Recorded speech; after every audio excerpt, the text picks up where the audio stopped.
I think there's... Name's John Willis, made in the motherfucking USA. Let me tell you about the life and the That's the song for your porno.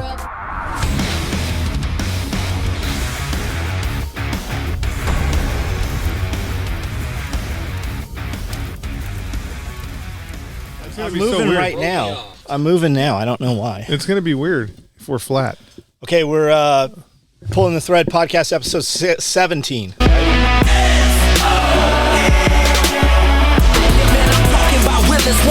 I think there's... Name's John Willis, made in the motherfucking USA. Let me tell you about the life and That's the song for your porno. Okay, so what's going on? you tell me what happened this week? Anything? I don't know. What's current events that we need to discuss? I don't... Is anything going on? Have you heard that the Marine Corps is not going to have scout snipers anymore? I did. I knew a couple years ago. You were consulted? Yeah. Well, I wasn't consulted. They're not going to consult me because I was always, I always poo-pooed on their parade. It's the head shed. Well, it's people wanting a capability that they don't have, and what they've done over the last 10 years is really destroyed the sniper community as far as how they train and how they get equipped. So the Marine Corps has been undermining the scout sniper community for about 10 years now. And because of that, they're like, hey, we need a solution to how to fix this. And a bunch of backstabbers were like, it would be the best way to fix this if we put it in recon. And so they're still going to retain the crazy... Because recon really has no mission anymore now because of MARSOC. I mean, when you're fighting over small missions, yes, Force Recon and Battalion Recon don't have a mission because of MARSOC. Big picture is if you do big picture planning, like for example, if we're going to go to war with the Chinese, those programs will all be turned right the fuck back on then. Yes, it will be turned back on because the problem is they're going to retain the equipment in the battalions, but they're not going to continue the training. So it's going to be a soup sandwich for the first guys. Marines are going to get killed. It's just going to happen because the current leadership, first to fight. The current leadership is more concerned with making a name for themselves than actually preparing to fight the next war. But the reality is, in real war, the Marine Corps will not even see MARSOC. Force Recon will do what Force Recon does. They'll do long-range reconnaissance. Battalion Recon will be supporting the division. Does Force do long-range reconnaissance? Yeah, that's still part of their mission. Because they're all gun dudes, right? Because Recon is not gun dudes. Recon is more like hydro surveys and shit. It's like fucking aircraft carrier deck to a mile inland. Our structure has changed a little bit, but the reality is Force Recon still holds that mission. So they are still required to do deep reconnaissance. Because mostly they were like fucking CQB and shit. Yeah. I mean, it's back in the day anyways. The way it's supposed to be, the way it was originally designed was Force Recon was supposed to be doing 25 miles and out. Battalion Recon was supposed to be doing 10 miles to 25 miles. So they would be doing the reconnaissance in that zone, right? And then the scout snipers were the battalion's immediate immediate reconnaissance. So we're supposed to do 1 to 10 miles. From what? From wherever the battalion is located, right? So that's the immediate reconnaissance. But things have been twisted and broken because of the war that we've been fighting for the last 20 years. And because of that, you have certain people who believe snipers are only snipers, and they are forgetting how you actually fight wars. Because we've been fighting, because the reality is we've been fighting people who have been trained to fight against us. It's like Ukraine right now. The majority of foreign fighters who are leaving and coming home are American servicemen, whether that's Marines, Army, whoever, American servicemen, because there is no air superiority and because of the amount of artillery that's being used, it's scaring the shit out of our guys that are going over there. So our guys that are going over prior U.S. service. Yeah, prior U.S. service. People who fought in Afghanistan. Over on contract. Mercenaries. People who fought in Afghanistan, people who fought in Iraq. The truth of the matter is, for the last, since the end of World War II, we have had air superiority, and we have also controlled how much artillery is fired at us. Now that was different in Korea, but we're kind of spoiled as a fighting force. We're pretty spoiled. We always have the fucking super upper hand. Nobody has no service has had to sit under 24 hours of artillery fire in a long, long time. And so it's hard to be, it's when you have an idea how warfare is supposed to be, like, it was very curated. Yeah. When you have an idea of how warfare is supposed to be, and then you go somewhere where they're doing it how it's really supposed to be. When they're not following your rules. Yeah. The reality is, even we have hundreds of artillery pieces and hundreds of fucking MLRSs, and we understand that artillery is the king of the battlefield. We have just never had to worry about it from other forces because we send aircraft in, and it decimates them. They can't get within range. We dominate that space, so it's tough to go from a U.S. version of warfare and then go somewhere where they're shooting artillery at you all fucking day. Did you see Zelensky said that the U.S. is going to have to send its sons and its children to fight this war? I also saw somewhere where that he didn't say that. It was debunked, but I don't know. So yeah, but it's CNN saying it was debunked. I watched the translation. Now they could have put wrong words on there. Yeah. But that is absolutely what he said. Yeah, it's not going to happen. I also Bear and Bear was quick to say, unconfirmed.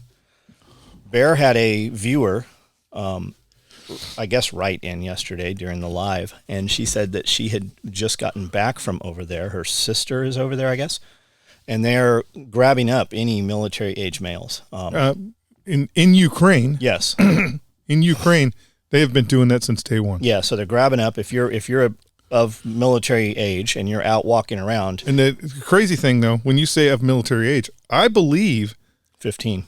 But it's 15 to 60. Yeah, so I didn't hear 60. I did hear that this lady's husband, who was 45, was grabbed up, and they're not able to make a phone call or anything. They're just within 2 days, no training, front line, and they've lost people, so many people that they don't have bodies to get up there. You can't go.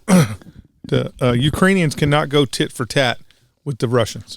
If they go tit for tat, it's over before they even know it. They literally have to be doing like when people are they're decimating the Russians. They're not decimating the Russians. Not at all. They're doing damage, but they're not decimating. You have to, in order for the Ukrainians to even come close to stopping the Russians, they're going to have to do a 10-1, and that's not what's happening. It's not. It may be close. They might be doing a 6-1, 5-1, but it's not 10-1. And the Russians are going to put 300. As soon as the mud dries up, they're going to put 300,000 troops on the field. And the Ukrainian forces, while they are good, they don't have the mobility. They don't have the mobility to move to all those blocking points to stop the Russians. When he says we're going to have to put American forces in the fight in order to save Ukraine, here's the truth: Ukraine is done. Ukraine is done. If he thinks that we're going to put a single U.S. soldier on Ukrainian soil to save them, he's lost his fucking mind. Now, if they go into Poland, we will be in the fight. Here's the issue that most people don't pay attention to. Fuck you. Sorry, Ukraine. They're not a NATO country. They may be armed like a NATO country. They may pretend to act like a NATO country, but they're not. They're not a NATO country. So we're not going to put a single official U.S. ground force in the fight for Ukraine. Poland, on the other hand, if the Russians overrun, if the Russians are able to this summer overrun the Ukrainians and take them out. Poland's next.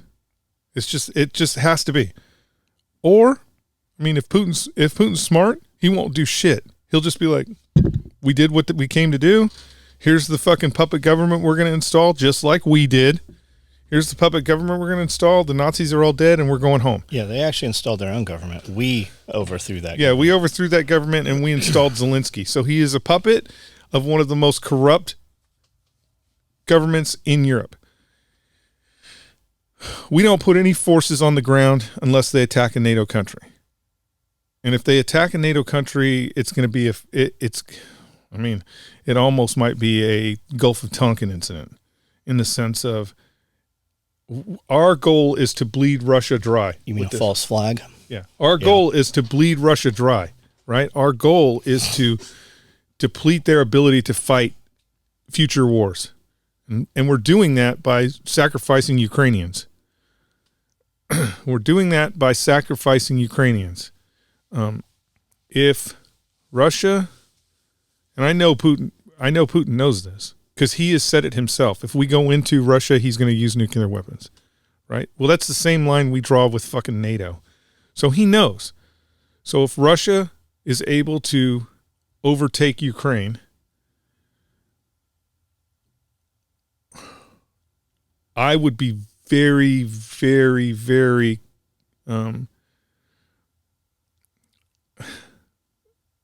I wouldn't believe I would have a hard time believing that Russia would attack a NATO country after that, right? Because it's the goal, right? Their goal is to destroy Ukraine. I don't believe that they would attack Poland. I do believe, however, that the current government and the current Defense Department would, I don't know, blow up a Polish training facility, blow up a Polish train. I do believe they would do that to get NATO dragged into this conflict. I mean, they already blew up a pipeline.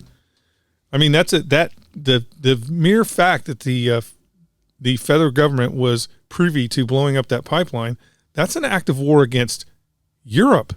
Privy? Fuck, they threatened it. They literally threatened it prior to it. I know. The president threatened it. I mean, the reality is that was an act of war against Europe. It was an act of war against Germany. Yeah, that's who it fucked. It didn't fuck. It didn't. Well, I mean, it hurt Russia a little bit financially, but still. But now you've got Brexit plus 12. I mean, it's like the LGBTQ MNLP movement. I mean, they've added fucking so many countries to it. Yeah. So I mean, it's an interesting. Is it Brexit? What's their fucking conglomeration of money? Oh, the European Union. Yeah, but the petrodollar thing that they're doing. Oh, I don't know. It's Saudi Arabia, and they've added all kinds of fucking countries to it. So I don't know how it's gonna turn out. I hope the Ukrainians get the equipment that they need. We're dragging our feet. I mean, the reality is, Europe has promised them a lot of armored vehicles, which could help because the problem that Ukraine has now is they have too little. Their force structure is too small. It's a good force. The guys are really fighting, but they don't have the mobility to move them to places where the Russians are breaching. And the way they're going to be able to do that is if they get an armored division on the ground, they'll be able to quickly move to those areas and stop the Russians. But everybody is dragging their feet on that equipment. Why don't you do like a air cav deal? Why don't they have helicopters? They do have helicopters, and the Ukrainians use the helicopters a lot and very interestingly. But the Ukrainians don't have air superiority. The Russians aren't. It's one of those weird things where you would expect a modern state such as Russia would, if you're any country other than the United States, you would think that your playbook would look that all you would be doing was like, okay, this is what America did to get into Iraq. Okay. This is what America. You would think your playbook would look exactly like the Department of Defense's playbook, meaning dominate the airspace, destroy all your hard targets, and then move infantry in. But the Russians didn't do that. Like shit, they did. Shit, they still have power over there. They still haven't dominated they still haven't dominated the airspace. Like there shouldn't be. The reality is, with Russians, maybe they don't really have the capability. It's possible, but the reality is with Russia's, even with the lackluster capability, like you have to look at it this way, even with the lackluster capability that the Russians have, if the Russian Air Force is a 10, the Ukrainian Air Force is like a 5. They're using Cold War equipment from back when it was the Soviet Union.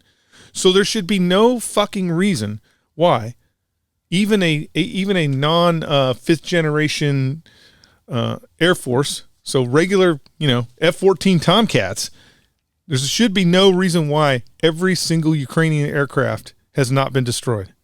Like there's no reason why that hasn't happened, except a total lack of a command structure and having a real war plan. They never had a real war plan. I mean, if they would have had a real war plan, they would have took Kiev, no problem. But because the Russians actually believed, and this is a command structure thing, meaning everybody kisses Putin's ass because because he'll just remove you. So they basically blew smoke up his ass, and I am 100% sure that Putin thought that the army was going to drive in there. There'd be a bunch of fucking Ukrainians flying Russian flags. Thank you for liberating us. And that was going to be the end of it. But the Ukrainians put up a fight, and he was not ready for it. It just shows in everything that they've done. Every single fucking operation they've done has been like a little bit half-ass. They haven't done any. There's no shock and awe going on in Ukraine. And again, like you said, the lights are still on. There's places in Ukraine. There's places in Ukraine that are normal. The fuck am I hearing? The guineas? Did you bring those? I brought them. Your guineas? They're my guineas. I wanted them to meet your guineas. Yeah, they still have internet. There's places in Ukraine that are still normal, and all those places are touchable by the Russians, and the Russians aren't touching them. Now, is that because I think really it's because they have a lackluster command structure that is unwilling to create a war footing, and Putin is micromanaging this thing from the rear. So, or they have some kind of deal and it's all a show. It's literally just about getting money from the United States, and Putin's getting part of it. Maybe. I mean, we have given them. Look, you can still to this day right now. Like I saw one this morning. I saw a Facebook post from a Ukrainian this morning, and it was recent. We're paying their pensions. Him sitting in a foxhole with his Russian grenades, or he's in a trench. He's got his Russian grenades. Zelensky? No, this is just a regular Ukrainian. Okay. He's got his AK-47 in front of him, and he's just rocking back and forth in his chair, waiting for the Russians to come. But it panned the whole trench and then panned up to the top. And up on the top, the weapon that they were using to defend this trench line was a Maxim machine gun, water-cooled machine gun from World War I. Now, don't get me wrong. Whether you get shot with a machine gun from World War I or a modern machine gun, you're still dead. And those guns do run. But why does he have a World War I machine gun on that trench line protecting that defensive position when we have given them enough money to create a modern army? It should be nothing but 240 Golfs and fucking, there should not be a single piece of World War II equipment with the amount of money we have given them. So if the guys who are actually, you can look up Ukraine right now, and they're still driving around motherfucking self-propelled guns that are from fucking the 60s Where's all this equipment that we sent them? Where's all this money we sent them?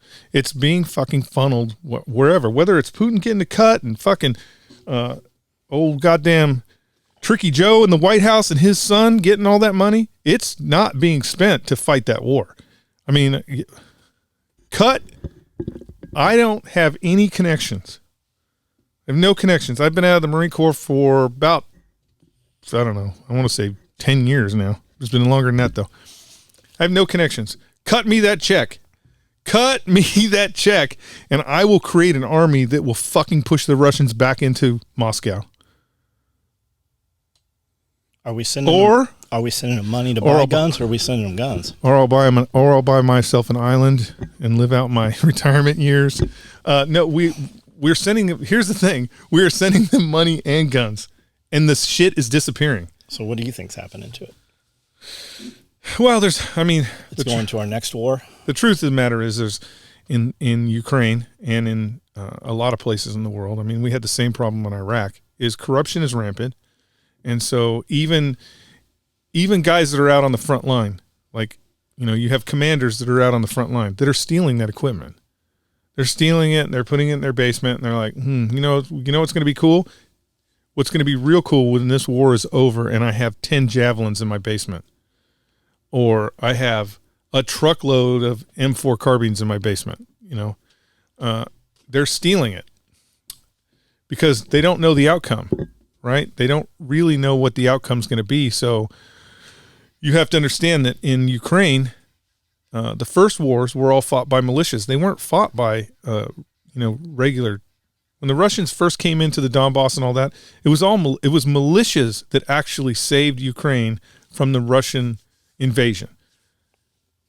Well, if you're a militia commander and suddenly the fucking government of Ukraine is dropping off pallets of cash and weapons, your first priority is to stockpile your militia again, right? Get ready for the next time they need militia troops and not these regular soldiers. So the corruption is just so rampant, and yeah, that money is coming back into the United States, and it is lining the pockets of all kinds of people. And I'm not just saying I'm not saying that it's just Democrats. There are Republicans that are taking their fair share of this ill-gotten booty. So all through history, we've done things like this, and it always flip-flops within a decade, right? And all that equipment gets used against us. So where is this equipment going, and when will it be used against us, right? Like we armed up. I mean, we gave the fucking surface-to-air rockets or missiles to. Yeah, everybody. I mean, over fucking that they shot the airplane down with. I mean, we trained Osama bin Laden. I mean, we were over there arming and training all those guys, and then they come over here. There hasn't been a U.S.-led insurgency. Well, I take it back.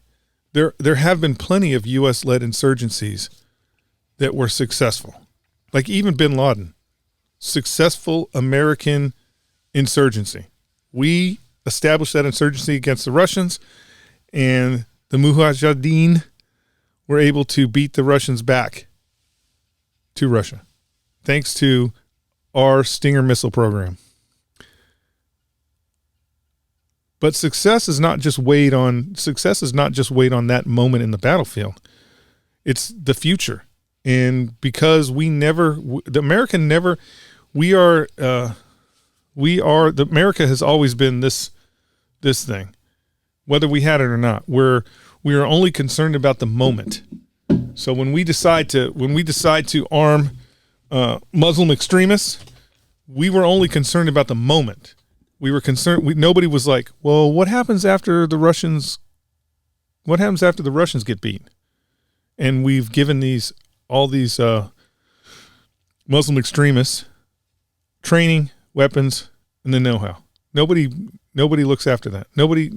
Once those projects are done, like all the stuff that happened in the 80s down in Nicaragua, once we have decided, fuck it, we're not going to pay for this anymore, those guys just disappear into the woodwork. And then it does always bite us in the ass later. Like all of our government programs, like the Fast and Furious stuff and all the guns coming across the border that are showing up. How soon does this shit end up coming across our Mexican border? I don't think it will. No? I don't think it will, because the good news is those militias are going to get those militias are going to have blood in their mouth for a long time. And if Russia takes Ukraine, then all that equipment disappears into the abyss. Really, it disappears into the abyss. If Russia doesn't take Ukraine, then all that equipment stays there, but it stays there with the idea that the Russians will try and attack again. If Russia takes it, what do they do with all that equipment? Sometimes they absorb it. Like sometimes you absorb the equipment that you capture because it's not their calibers. But the reality is usually it either gets melted down and turned into AK-47s, or it goes to special units. Like I'm sure that the Spetsnaz guys have team rooms that are full of M4 carbines and PVS-7s, and like they have the full SOCOM kit, right, that they picked up in Afghanistan. We do the same thing. We have arms rooms all over the United States full of fucking AKs and weird bullshit that the Russians have made. But for the most part, you run into a service supported problem, meaning, it's cool to have a Hind D parked at Nellis Air Force Base that all the Air Force guys can walk around and be like, oh yeah, it'd be cool if we could fly this. We don't have enough fucking parts for it. We don't have a maintenance schedule for this motherfucker. So it just rots, right? It just sits there and gets turned into a fucking gate guard or whatever. Now, there's an outfit in Texas that started buying that equipment, and they are maintaining it and actually using it to train U.S. forces, which is pretty cool. I mean, that's pretty fucking bitching. But they refit them for smoke jumpers too. They use Hind-1Ds for the wildland fire departments and stuff. You see some of that.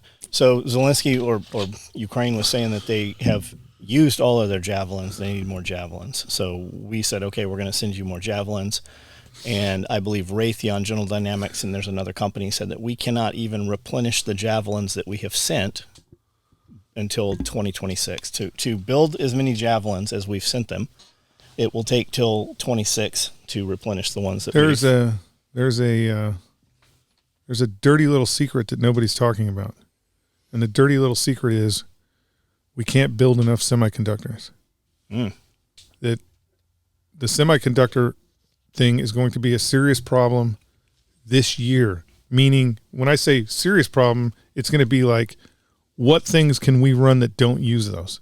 So, if you can remember, just last year they had the whole issue with vehicles where they're like, we can't get any computer chips because of the COVIDs. It's going to be worse than that. You're not going to be able to get shit that uses. Porsche had an issue with, I think it was just their Cayenne, but like when you jump in my car, when I have my key fob, it adjusts to me. When Amanda gets in the car, it adjusts to her. Apparently on the Cayennes or something, they didn't have the chips or the servos or something.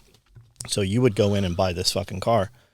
They would adjust it to you, and you couldn't make the fucking thing move. You couldn't adjust it. So for instance, if it's set to Amanda, there's no way I could drive it. You're never driving it again. Mm-hmm. Yeah. So you'd have to go back in and have them readjust it. I think that has been handled. Those chips actually were coming from Ukraine. Yeah, there's a thing called it's not ozone. There's a process that they use to make the chips, and apparently 70% of this gas or whatever it is, comes from Ukraine. And those facilities have all been blown the fuck up. I see a lot of people saying that I found it interesting that all of a sudden out of nowhere, fucking Department of Energy is like, yes, the virus it came from Wuhan laboratories. Remember, John,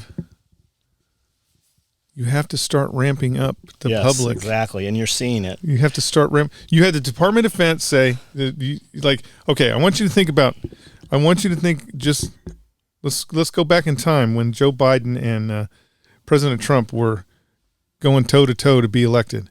The left was saying, even Obama. I mean, you can go back and look at Obama's speeches. They were all saying, like, Obama was like, Russia's not a threat the Chinese are not a threat, right? You have all these left-leaning individuals who are saying that those countries have never been a threat, okay? They've been in charge for too long now. Because they've been in charge for too long, they have to come to terms with the fact that, look, the Chinese and the Russians have always, there was never a time in our history where we were like, yeah, the Chinese aren't trying to fuck us, or the Russians aren't trying to fuck us. Never. Even the day World War II ended, the Department of Defense stood up and said, we are going to have to fight the Russians again. Right? It's not, there's never been a situation where we were like, yeah, these guys are going to be squared away and we're going to have a happy relationship with them. Is it true or is it orchestrated? It's true, because we have fundamentally different ideas about the world. Okay. So it is 100% true. Even with our, even when you think about, America as a purely, capitalist country that is run by CEOs from, whatever, Google and fucking, that fundamental idea that the fucking CEO of Pepsi is making global decisions, that fundamentally butts heads with what the Chinese are doing and what the Russians are doing, right? It fundamentally is a problem for the Chinese and the Russians. So we've always, even if the richest people in Russia and the richest people in China and the richest people in fucking America get together and they're all shaking hands going, we're going to rule the world. No, you're not. No, you're not. The only way those rich people are going to rule the world is if America does two things: gets rid of Russia and gets rid of China. That's the only way rich people rule the world. I kind of look, yeah. So I see what you're saying. I kind of just felt it's because they all are going to make a ton of money off of it. So, well, yeah, I mean, so DOE comes out and says Wuhan Laboratories all of a sudden, yeah. And at the same time, a ton of fucking stuff comes out, and they're like, no, it actually came from Ukraine and was taken to China. It happened in Ukraine, and there was all those biolabs, and it's a well. Here's the thing that I would tell you to pay attention to when you're talking about Wuhan. Okay, we know that Wuhan was ground zero. Okay, not because of the lab, but just because of how it spread. Okay, we know that Wuhan was ground zero. We also know through our own government documents that Dr. Fauci paid money through shell corporations to do gain-of-function testing in the Wuhan lab. Now, gain-of-function testing, if you don't know what that means taking something such as a bird flu and manipulating it so it can be given to people. So what they were doing was they were creating biological weapons. Pure and simple. And motherfucking Fauci was head of that. And the thing I want you to pay attention to. So a bunch of payment information just came out on that. $9 million.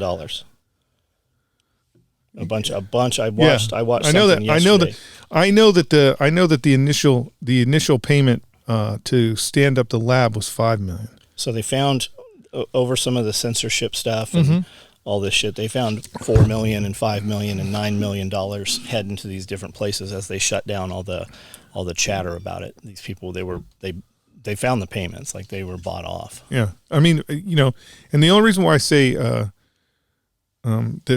Ukraine is a smokescreen is because where's Dr. Fauci? Yeah, where is Dr. Fauci? So where's Dr. Fauci? So Department of Energy apparently is over biolabs because they're over all the nuclear. I feel like it's part of that CBRN stuff, so it all falls under the same umbrella. But then the next day, the FBI comes out and says, yeah, it was Wuhan.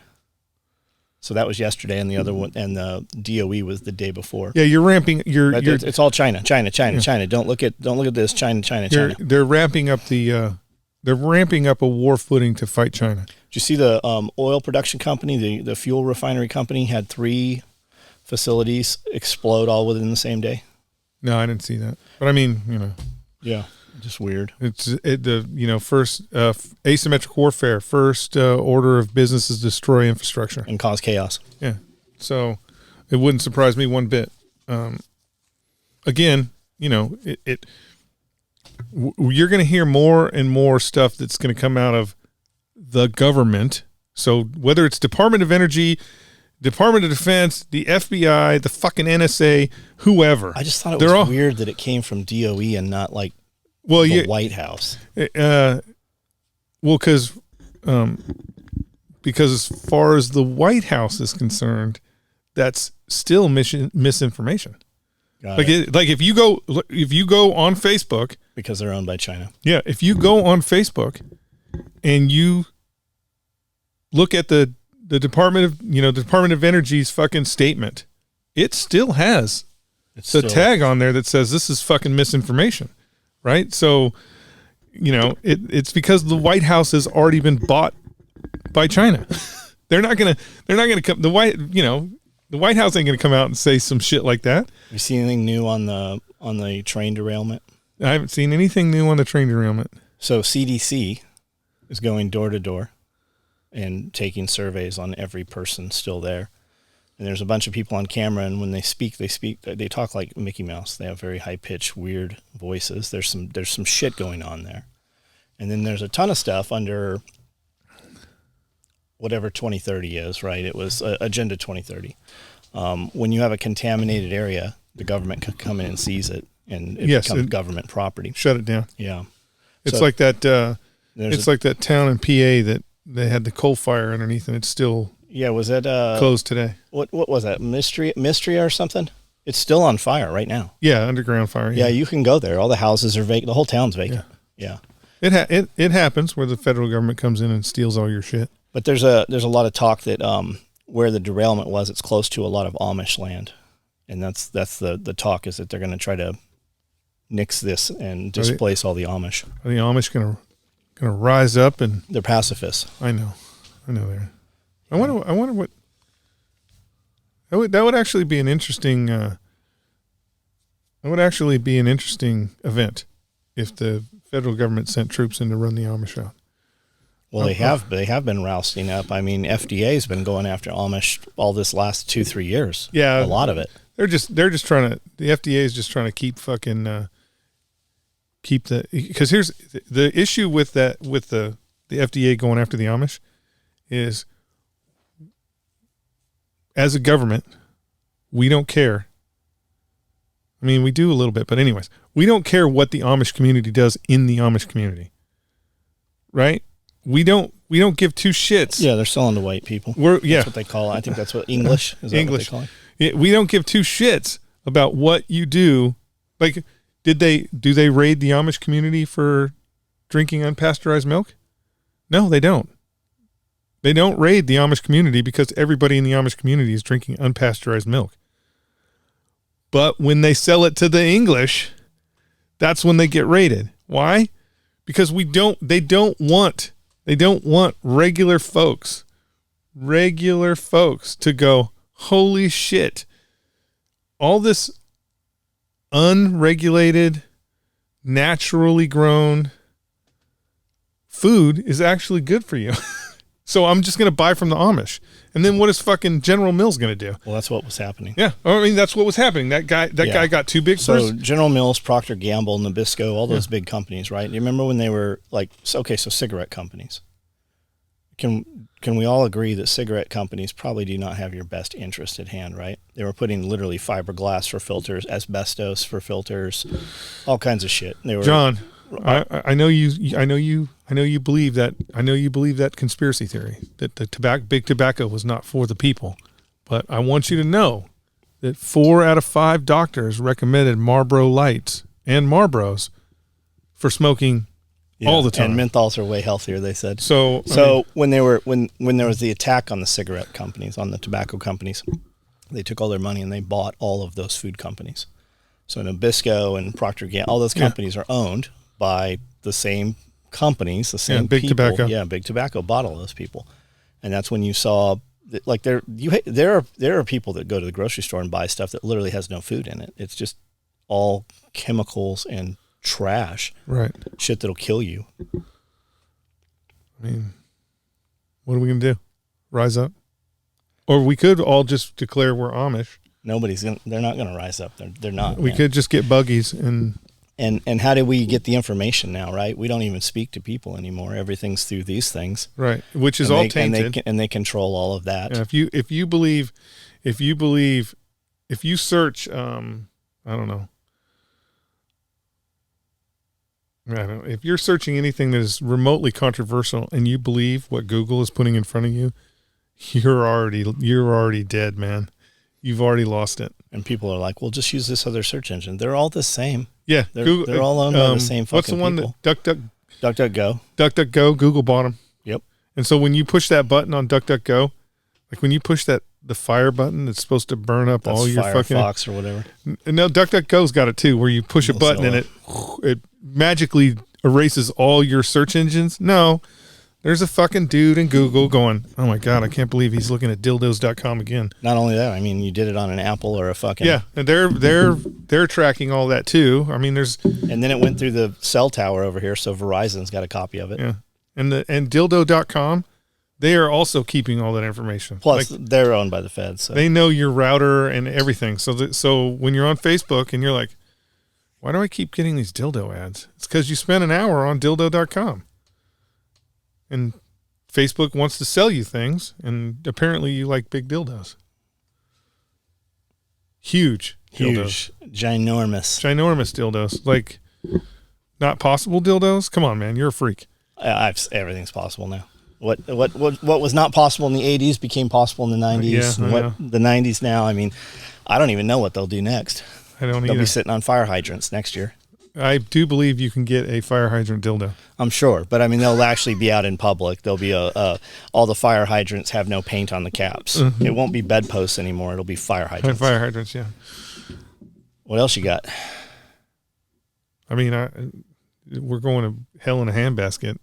It seems that way, man. There is nothing good on this motherfucker here when you turn it on. It's to get your testosterone up so we can go to war with China. I mean, literally the Department of Defense came out and said, in 2025, we're going to... How the fuck? There's never been a time in history where we have been able to predict something like that, right? And even if we could predict it, like even if the President of the United States was like, all right, guys, 2025, we're gonna attack the Russians. They wouldn't say it on national television. They would secretly move a missile system into Lower Manchuria and fire that missile at Japan and sink one of Japan's ships with that missile. So the Japanese would be like, fuck, the Chinese are attacking us. Let's attack the Chinese. And then the Chinese are going to sink a couple more of their ships. And then we're going to be like, we must come to the aid of our allies and fight these evil Chinese. I mean, that's how we normally do shit. But to come out and be like, 2025, we're going to be fighting the Chinese. It's almost like you have Xi Jinping, old Pooh Bear Panda.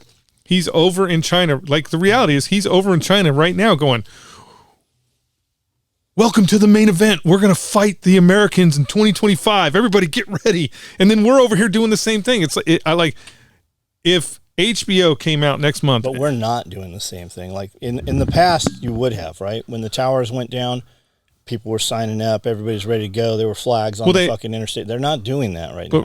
Well, these are right now, John. Right now, we're just doing prepay. You have this is prepay for the big fight. We have to get to the point. They have demasculated. They've literally just removed all the testosterone. We have to get to the point from their population. They don't have people that want to fight.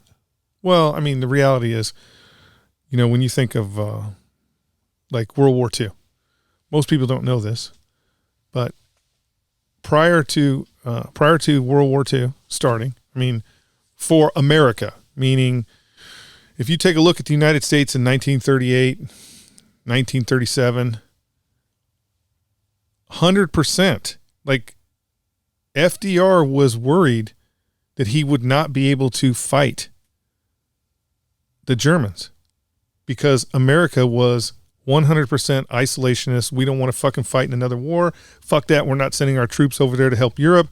Blah, blah, blah, blah, blah. Like, in order for World War II, like here's an example. Here's just a hypothesis.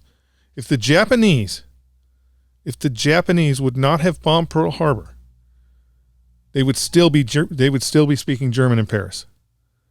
We were not ready to go to war. No one wanted to go to war. We were a complete isolationist country.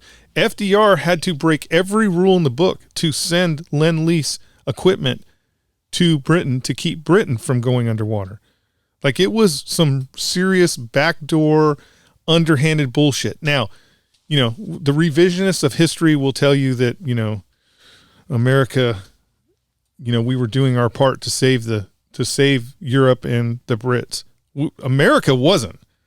America didn't give two shits about Britain or Europe. It took Pearl Harbor.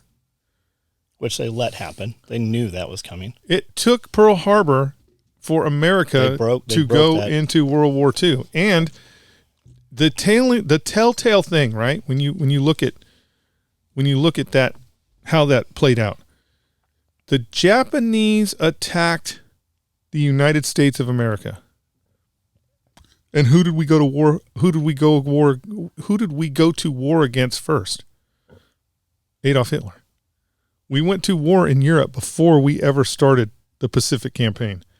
The Pacific Campaign was actually a side note to freeing Europe. I mean, the reality is, why wouldn't the complete destruction of Japan been the priority, as they're the only ones that attacked us? The Germans never attacked us. Even Adolf Hitler was kind of like, fuck, okay, the Japanese are our allies. Hey, America, I'm going to declare war on you. Like, he was pissed off at the fucking Japanese for bringing us in, because he knew that we had the capability to outpace every country in the world as far as war production goes. Once we started throwing coal into the old burners, there was no stopping America. There is nothing. When they talk about Japanese wonder weapons and all, or German wonder weapons and all that bullshit, yeah, they made some cool shit. But 10 P-51s is better than one jet. It's just better. So what's the 25 war look like? I just put it out there. Where's it going to happen? It's going to happen right in the straight it's going to happen in the Chinese Sea. But we're talking about people that can reach us. Again, what the problem with the perspective the problem of an American perspective, right? The problem when you say we're talking about people that can reach us. No one can touch us like we touch them. No one can. And they all know it. Like, they all know it. So if Xi Jinping, if old Pooh Bear was like, you know what? We're going to take this nuclear. Okay. Okay. A lot of people are saying a lot of this infrastructure stuff happening are actually cyber attacks causing them. Everything's on the internet and nothing is secure. And they can get in and just fucking jam a valve till it overheats and bearings go out, cause some friction. Some of these petroleum plants on fire and shit.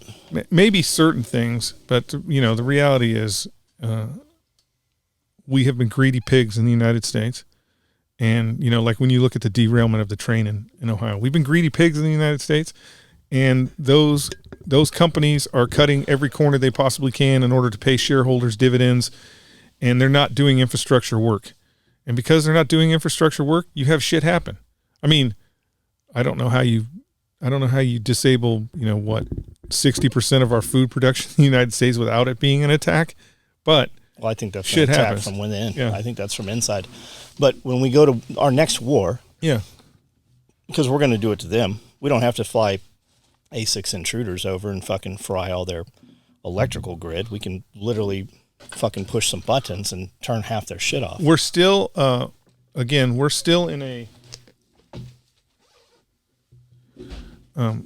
as far as a world, we're still kind of World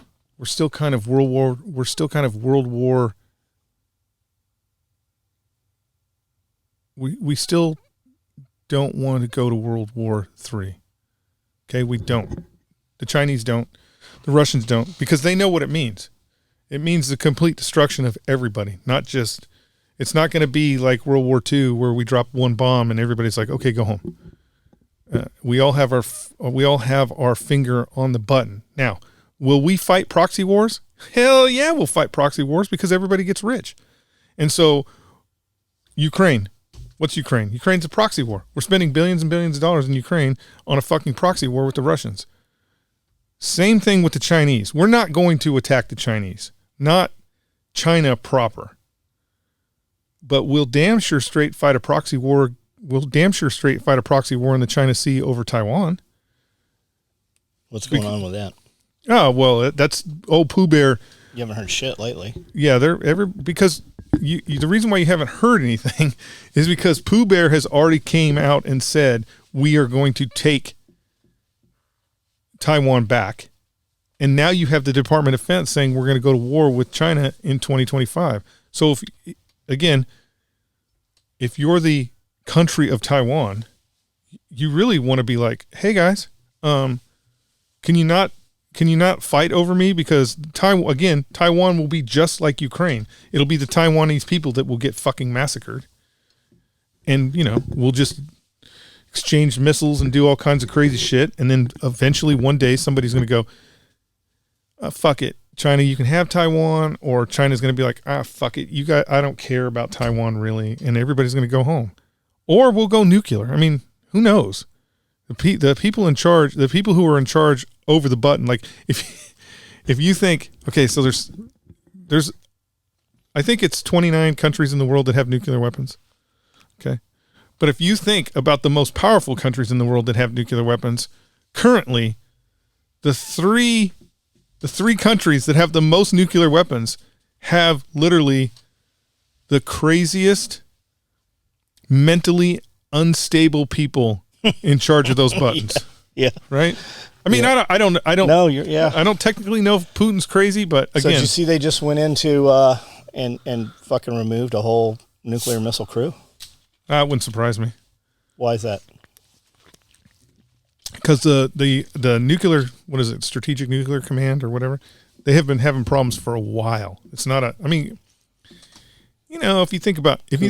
hairs.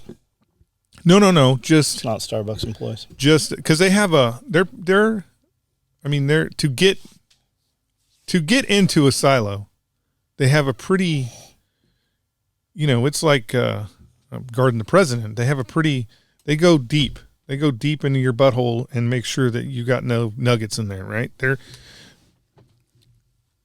if you think about those commands in the 60s and the 70s, they were like rock stars, right?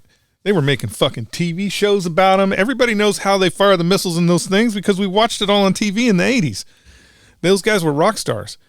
Well, now you hit the 90s and the 2000s, and our focus of training and effort has shifted to these stupid wars in Iraq and Afghanistan.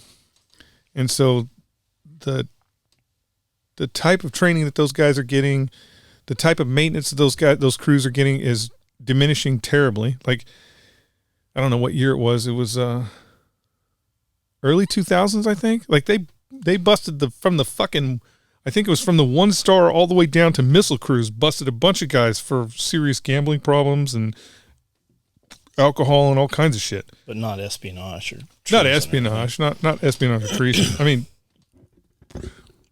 what can those guys really do? They can't really do anything without a code. And I don't know, again, my knowledge on a nuclear silo is strictly based off of TV shows from the 80s. Right. So I don't even know if you need like if two people have to fucking turn the keys anymore. Do you think it may be just it may just be the Whopper down there boop, boop, boop, boop, boop, boop, boop, waiting for a signal. Do you think we've even made any new silos? I mean, No, we haven't. I'll bet we have, with all the underground shit going on and the deep underground military bases that's and just the coring and all that shit. That's just, John, that is just to hide rich people for when we do go nuclear. They haven't really. You don't think rich people have their own little fucking missiles and shit? No. It's not cost effective. I mean, it's really not cost effective. It's better if you let the taxpayers pay for all that infrastructure. Have you heard this argument? People are like, I mean, outside of Elon Musk, it wouldn't surprise me one bit if he's got like a rocket weapon, an old like a nuclear device that disappeared in the 70s that he found in a warehouse, and he's hiding it for that day when he has to. Did you see the post he made? He made a post where he had a little Tibetan time turner on his coffee table, and it's supposed to be an energy weapon. Mm-hmm. And you see them in movies every now and then, and they do this thing, and you teleport different places and shit. Right. But he had one sitting on a nightstand. And then when I was in, I don't remember where I was. I found 2 that weekend. I bought them. I have them inside, but mine aren't real. They don't turn. They're just fucking decorations. But I'd never seen it. It wasn't on my radar. And then I saw Amanda's like, check this out. And people were just like millions of comments on this fucking post. And then all of a sudden they show up, right? I see them all the time. But he's a good shit stirrer. He's a great troll. Like he knows how to stir the pot, because he did it. There was another, he does these nightstand posts. I think it's called a Vajra or something. He does these nightstand posts all the time, where he takes whatever fucking thing, he takes a picture of his nightstand, and people go ape shit on what's on his nightstand. Like one time he had, I can't remember what all the other bullshit was. It was like 4 things, and then there was a gun. And holy cow, the fucking internet blew the fuck up because Elon Musk has a gun, right? And it was a prop. It didn't. First off, only a Karen would look at the picture and go, "Oh my god, Elon Musk has a gun on his," because it totally looks like if I showed it to you, you would go. But what's the problem with Elon Musk having a fucking... I would be surprised to hear he did not have a gun. They're like, I mean, but if you looked at it, you would go, what Star Wars movie was that from? Like, it's a total prop. And it was a total prop from some sci-fi show, and everybody was going bananas about Elon Musk having a gun. It's because of his reach. That's the issue. I like the ones where they're like... I just shot the last Tyrannosaurus Rex or whatever. Yeah. And there's a hunter posing and people losing their shit over it. But the reason why Karens go banana over what Elon Musk posts is because of his reach, because he reaches so many people. Like they don't want Elon Musk telling people what is okay and what is not okay because of his reach. So we were at this super high-end antique place. You can't even walk in it. You have to be buzzed in and shit. So I'm buying this thing, and this lady's like, "What is that?" I go, "Elon Musk had one on his dresser, and the comments are wild." And she said something, and I couldn't tell which direction she was going. I go, "He's saying some pretty good stuff." She's like, "I don't know. I think he could pay his employees more." I'm like, "Oh, how many employees do you pay? How many employees do you have?" Yeah. And like, she didn't want to have that conversation though. They never do. They never do. It's kind of like Bernie Sanders. Okay, you can Google search this. What a good fucking you can Google search this. First off, Bernie Sanders is a total turd. He was on a commune. Yeah, he got kicked off the commune because he wouldn't work. But Bernie Sanders is a total turd. But if you look at pre his run for president, the millionaires and the billionaires. Millionaires and billionaires. Millionaires and billionaires. Millionaires and billionaires. And now all he says is billionaires. Why? Because he's a millionaire. Because he's a fucking millionaire. He's a fucking sellout. He's a punk. Bernie Sanders is a turd. He's always been a turd. He always will be a turd. And if you follow Bernie Sanders, you really need to take a hard look in the mirror and understand that motherfucker is playing you. He wants to be able to never have to work, and for you to work to support him. Then he has a McLaren or something. I thought that, again, you never know. Well, I'm just saying, he's got a 60-foot hole over there. Like, go get some big ass concrete drainage, and make you a silo. Why, come on. I think this is what I really think John needs to do. He needs to get some of that fucking, some of that round concrete drainage they use for freeways. Culvert. Like, he probably only need like 5 of them, right? 5 of them. We drop them down in there, straight up in the air.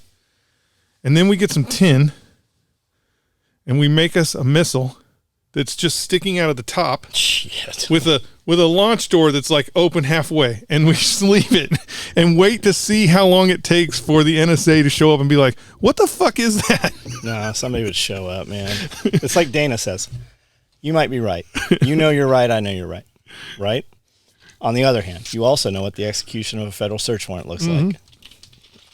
He points that out every now and then. He'll be like, "Hey, that thing you posted, take that down." Yeah, the missile you have in your farmyard, get rid of it. The Russians have called and they want to know what the fuck you're doing in Camden. So apparently we're off all the treaties. There is no more treaties. We can start ramping up or whatever. Yeah, I mean, you think that's what happened out at K-12 or Y-12 or wherever? They had a fucking fire. Yeah. I mean, are we ramping up production, or are we trying to bring missiles in from another dimension? Because I mean, that's what they do out there. Right. Well, they said they have contacted another dimension. They said so. Maybe they have contacted America, and they're trying to bring weapons in from other portals, another dimension, America. It's possible. Wouldn't that be cool? If you thought we were building tanks, but it's just a porthole and dudes in all white suits drive them through, and then they walk back through the porthole. And we had that movie. It was Stargate. It'd be awesome. So you've heard that if we did a flat rate, and I know somebody's gonna be like, all taxes are taxations. I agree with you, but if we did a flat 10% tax, sales tax, the only tax is every time you spend $1, 10% gets stolen and goes to the government. Right. They would have 100 times more revenue than they're making right now, just off only money spent, 10%. But and the argument motherfuckers argue, well, what would we do with all the accountants and bookkeepers, and what would we do all these IRS agents? There's literally like this faction of people that are like, you would unemploy all these people. No, I mean the reality is you'd still need accountants and all. Just because you'd have a flat tax, you'd still have accountants. No, there would be no tax. No tax. I get it, but if only tax is, I give you $1,000 every day. Yeah, they get 100, right? Oh yeah, I guess they do. I was thinking sales tax, only sales tax. They get 100. But here's the thing: you can't look. The tax code is the tax code, so they can steal the money. And I think it's even more than that. I think it's not just so they can steal the money, so that they can separate themselves away from us. Correct. If you do a flat tax, and the tax code becomes uncomplicated, and everybody can see the money that is fucking stacking up in front of Congress, then you would also think, hey, why can't we account for all the money that we give Congress? That's why true. Can't Congress be like, hey, these 5 M1 Abrams tanks cost us $100. We're going to spend $100, and we're going to get 5 tanks. The whole point of making it so complicated, it's like when Ron Paul rolls out the omnibus spending bill and it's fucking stacked to the rafters. That's bullshit. All that is bullshit, so nobody knows what you're doing. That's all it is. It's just political fucking puppetry, so you don't know what's going on. I've seen a lot of people say that wealthy people teach their children business vocabulary, law vocabulary, whereas poor people teach them, see-spot run. And that's the separation. Like if you want your kids to do well, teach them, business terminology and law terminology, because all the contracts are written so that a normal person can't read them. True. It's on purpose. It's on purpose because you always want a loophole. No matter what anybody says, even with our current justice system, there's always a loophole for the right person. There's always, it's why you have lawyers arguing in court. If it was cut and dry, if I said, it's illegal for you to drink that water, John, and you drink the water, the fine for that is 10 years in jail. I shouldn't even have to take you to court. You should just be in jail for 10 years for drinking the water. But we need a legal loophole. Well, the IRS tax code, they say it's 88,000. I've never looked to see how many it really is, but I keep hearing 88,000 pages. Yeah. 8,000 is what you have to do. 80,000 is how not to do it, because congressmen have wrote all those extra pages in there. They've just added and added and added and added. And it's not even the truth of the matter is, there's no one in Congress that writes bills. They're underlings. It's what do you call those assholes? It's not staffers. Paralegals. Who are the dudes that show up and hang out in front of their doors all the time? Fans, groupies. God damn it! It's kind of like groupies. It's the staffers. It's not lobbyists. Lobbyists. It's actually lobbyist companies that write the bill and hand the bill to fucking. Have you seen the dude running around? Have you seen the guy running around that used to work for Coca-Cola? He's I don't know who he is. He's on a lot of doctor shows and shit now. He's been on Rogan a bunch of times and shit. But he says, I was a lobbyist. I worked for Coca-Cola. And he said, Coca-Cola, he said, we would go in and put forth all this information and these tests, and we'd have all these studies done, but we would always have the studies done so that the results would come out in our favor or to make you think the way we wanted you to think. And he said that, I think he said 40% of Coca-Cola's revenue comes from EBT cards and like SNAP benefits and fucking probably low income. Mm-hmm. And I saw a thing about, I was watching something about the milk industry and how fucking corrupt the milk industry is, right? So used to be like everybody wanted milk, right? Because you had to have calcium and milk. It does a body good, right? And then they started putting, that when they started putting missing children on the milk, it wasn't to help find missing children. It was to sell more milk. It was a fucking psychological thing because there was something to look at on the milk other than just milk. So they started doing all these campaigns, and you had all these Hollywood people that just wanted to have the milk mustache, right? So they're doing this for free. They're not getting paid, or they're getting paid very little to do it. And it kind of spurs this whole milk thing. So they've got all this milk. Government's paying subsidies for the milk, and they're supporting the milk industry, and the milk industry is failing.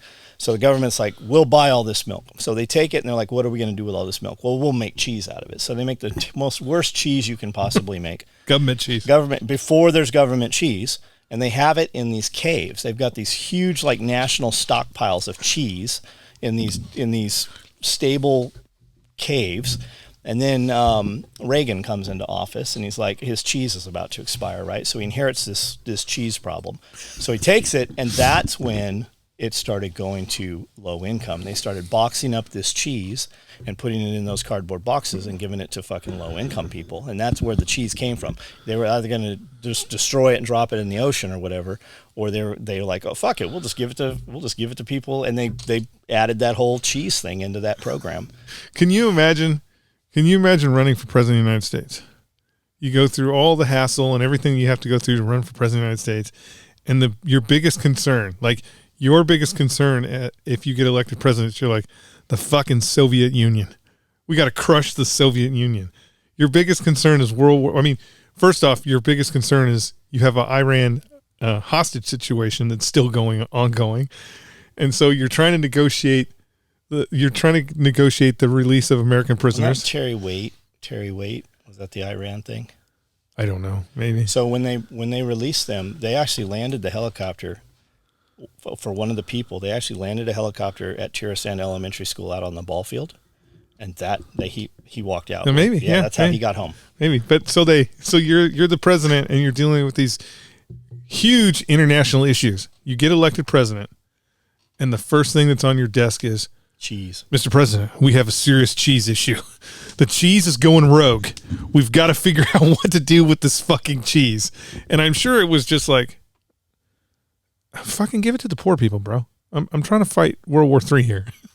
So there's a cheesemonger. Are you familiar with the fishmonger? I've heard of cheesemongers. Yeah, I think we need to bring that back. I'm gonna be the cockmonger. The cockmonger? You're just gonna mong cocks? You're gonna have all the cocks? We're gonna ramp up the combat cock production. I'm gonna put on license plate cockmonger. Think they'll let me get away with it? They won't know what it says. I mean, maybe. Who knows? Who knows nowadays? Yeah, cockmonger. You just be like, are you trying to pigeonhole me into a gender? Yeah. And then they'll be like, what? Did you just assume my gender? Come on, bro. Get woke. So the whole cheese thing. So I was listening to, like, Tim Pool was talking about, they made me think of it because it's Reagan. Zelensky is, an actor. So they roll out this actor, and he's like, yeah, that's why Trump did so, because he was an actor. I'm like, no, motherfucker. You're like, he probably isn't old enough to even realize that was Ronald Reagan. Ronald Reagan was a fucking actor. Yeah. Like, who would have thought that of an actor? And then you had fucking Schwarzenegger took over. What was he in California? Was he the governor of California? Governor. Wanted to be president. I wonder if which one's doing better now. I mean, Which one did more governor kind of stuff? I don't, because Reagan was governor of California. No, also. I mean, who's over there in California now? Oh, Pretty Boy Floyd. God, he's such an idiot. But it's like a fucking idiot. But it's California, man. California can't help it. They cannot help but have just morons running their. When do you think state. they're going to put the wall around California?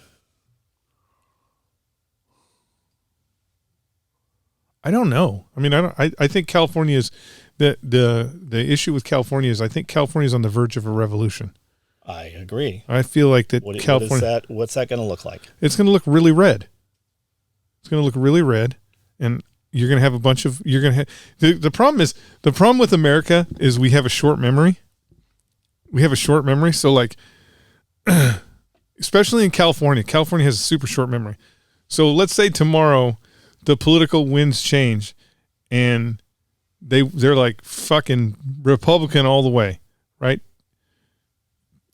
Yesterday, you were outside with your Bernie Sanders T-shirt on and waving the Democratic flag. Is there a Bernie Sanders T-shirt? I'm sure there is. What does that look like? Hey, look up and see what Bernie Sanders. See how we can make that SOE.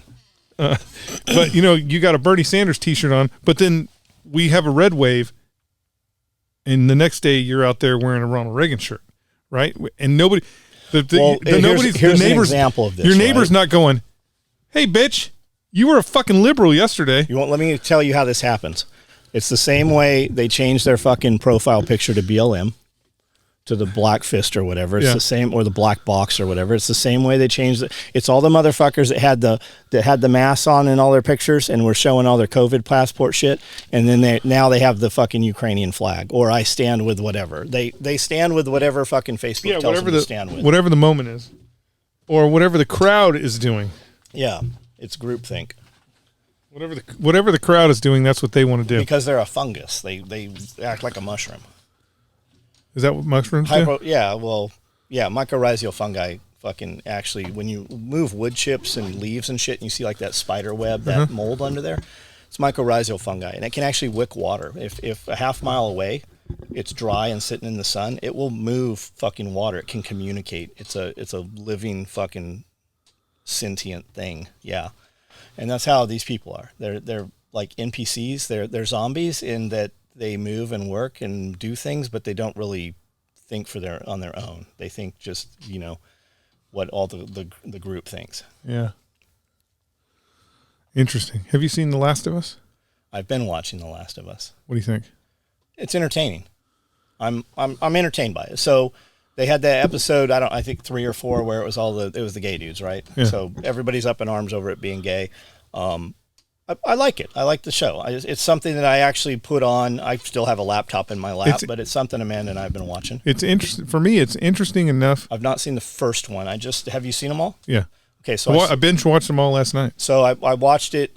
I watched it up to where they were in the snow and he met his brother and they went to find the fireflies. Yeah. But there's another episode out that I thought that I don't have on record somehow where the kid was in the mall. Did we see that one? I saw the kid in the mall. So I don't have it on my fucking recorder somehow. I saw the kid in the mall. Here's the thing. It's based off a video game. Yep. It's entertaining. The storyline is entertaining enough that I keep watching it. But I also spend a lot of time fast forwarding because the reality is it's not prepper. It's not prepper survival fiction. The reality is what they're doing is they're trying to tell woke stories. Yes. Right? Every episode is a woke story. Yes, sorry, Brandon. Something that has happened, yes. Sorry, Brandon. Every episode is a woke story, and they're not. They admitted it. They said that that's what they're doing. And I mean, again,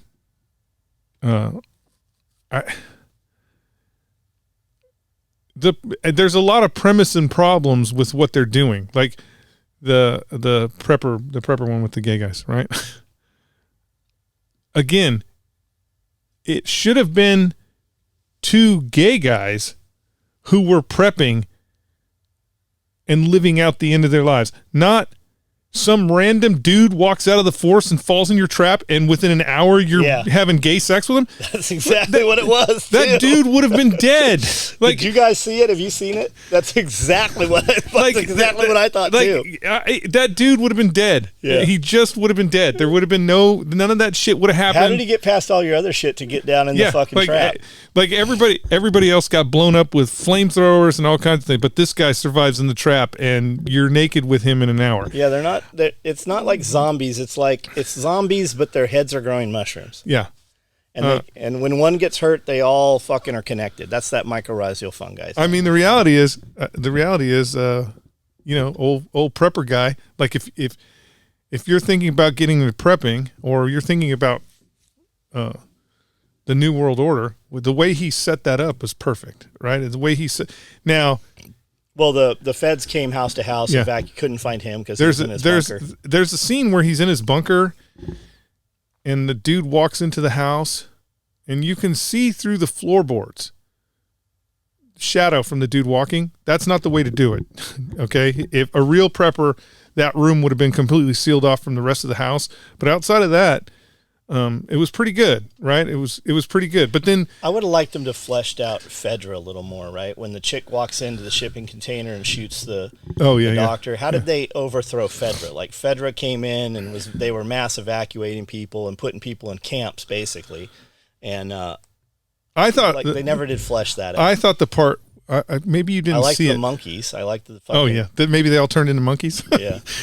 You might not have seen it, but there is a scene with the girl where she's in the Fedra camp. So I haven't watched episode 1.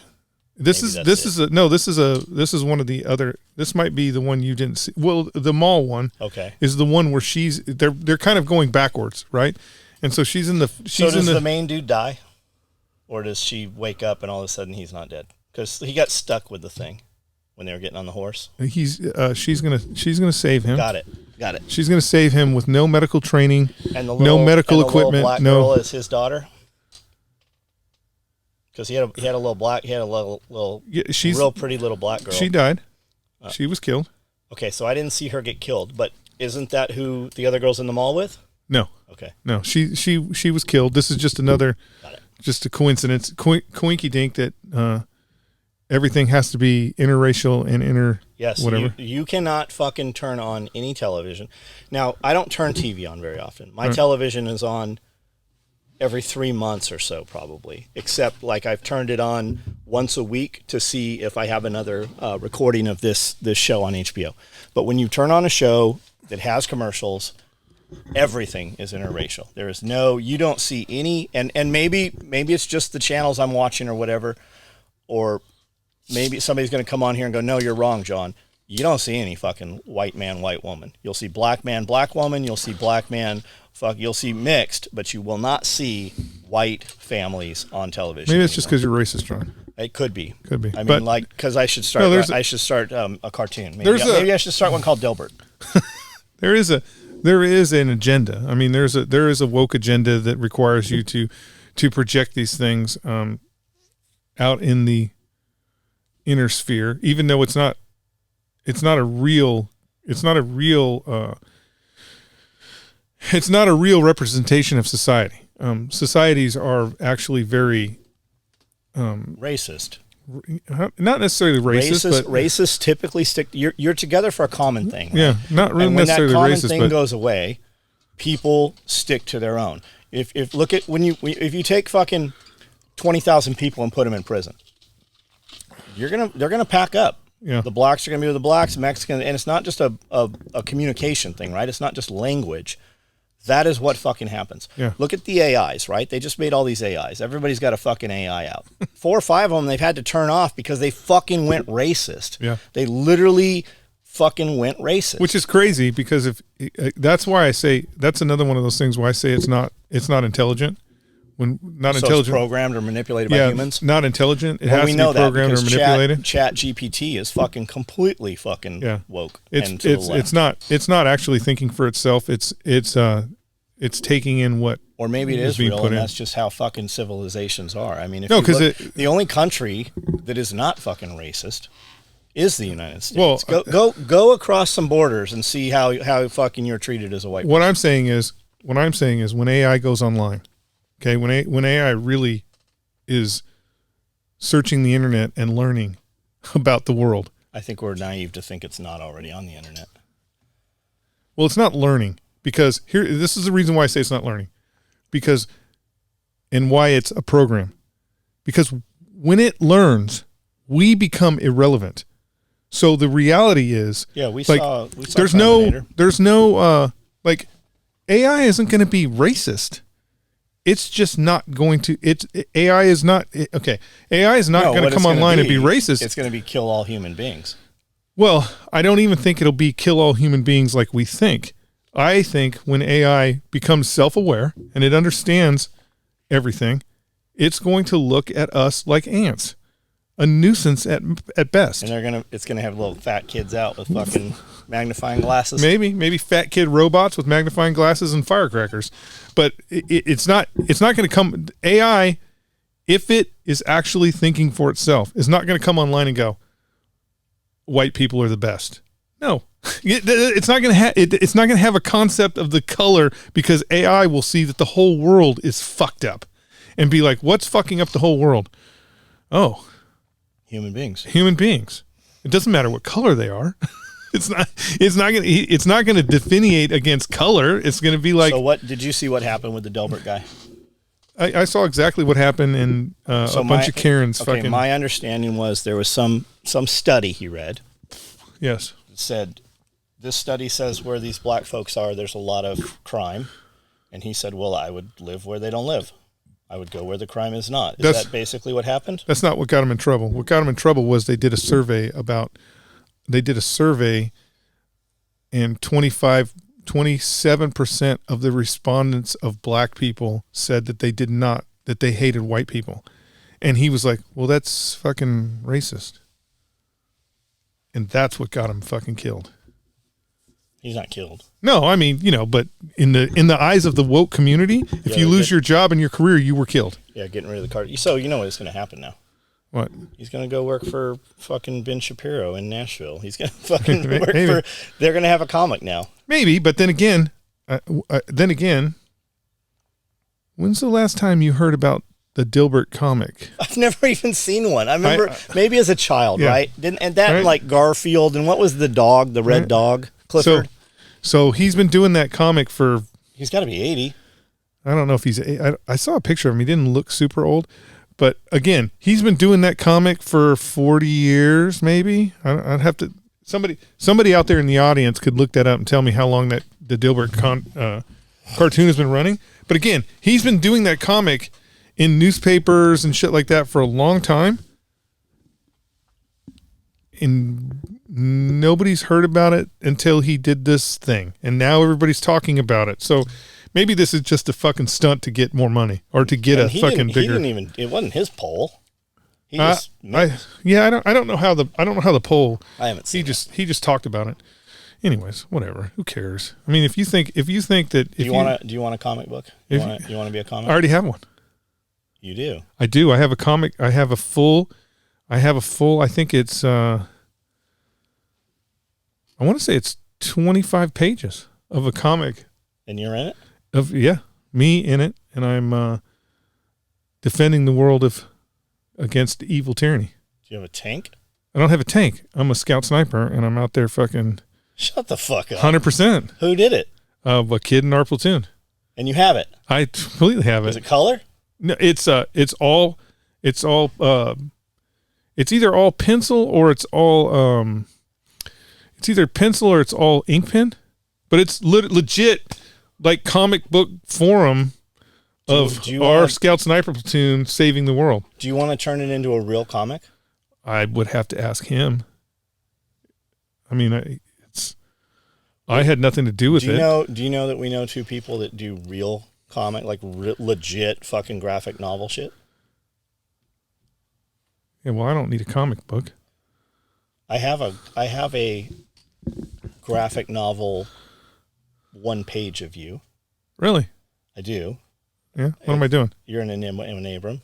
Am I an Abram? Well, That's the cool. Abrams here, and then your head's like on the turret. You're like it's exaggerated That's large, not nice. bobblehead, but I think you would approve. I don't Nice. know. I don't know where this picture is, but Nice. I have it. Nice. The dude that did All you have to do is dream it, and it will become. Sooner or later, I'm going to pull up into this fucking parking lot, and there's going to be an M1 Abrams sitting on the back of a trailer that was never meant to hold an M1 Abrams behind one of John's pickup trucks. Have you seen the picture from when I was at the running of the bulls, when I was taking the bull by the horns? Yeah, I saw that. That's a good one. Same dude throw it. I'm Really? pretty sure. Yeah. Huh. Yeah. I mean, that would be, I wouldn't be mad. We should get that picture framed. What, don't you have the bull? I have by the it. horn It's on framed? canvas, but I don't have it framed. Oh my God. I don't know why you don't have that framed. So they don't really, I don't even, you used to be able to just take some shit to, I don't know, Hobby Lobby, Joann's, wherever, right? Still Hobby Lobby. They don't have frame people anymore. Like the frame place, the frame stuff's there, but there's not a frame person anymore. Where's the one? The one in Clarksville has a frame person. They have a Hobby Lobby in Clarksville? Yeah. It has a frame person. Because I know I got a couple of things framed I only there. like to go to Hobby Lobby the same time. I like to go in one trip. Hobby Lobby, Chick-fil-A, but only on Sunday. You're not aware that they're closed. I know on they're both Sunday, closed are on you? Sunday, John. I know they're both closed on Sunday. I thought you were going to be like, I only go to Hobby Lobby when it's cotton picking time. I don't get it. Because Hobby Lobby likes to Sell fucking little blocks of Sell cotton for blocks of over cotton. exaggerated prices. sell blocks of cotton for people to put in their displays. When you're at antique stores, you can see shit. Like, because Hobby Lobby has kind of like Pier 1 Imports is gone, right? Right. They're out of business. Are they gone? Yeah, they're gone. So a lot of those places, like World's Market and shit, those places are just getting devastated. Right. So all that market, people don't realize that those buyers would go to like India and just different places. And there's whole towns in India that make doors that look like they're off old castles and shit. Right, Like they right, got yeah. the big metal doors, you see them, and they're like $3,000 a set at the antique stores.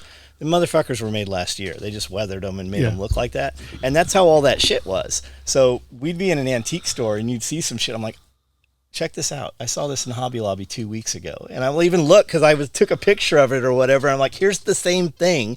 And it was, $25, but they got Right. it in. They took the Made in Pakistan sticker off of it. right. Yeah.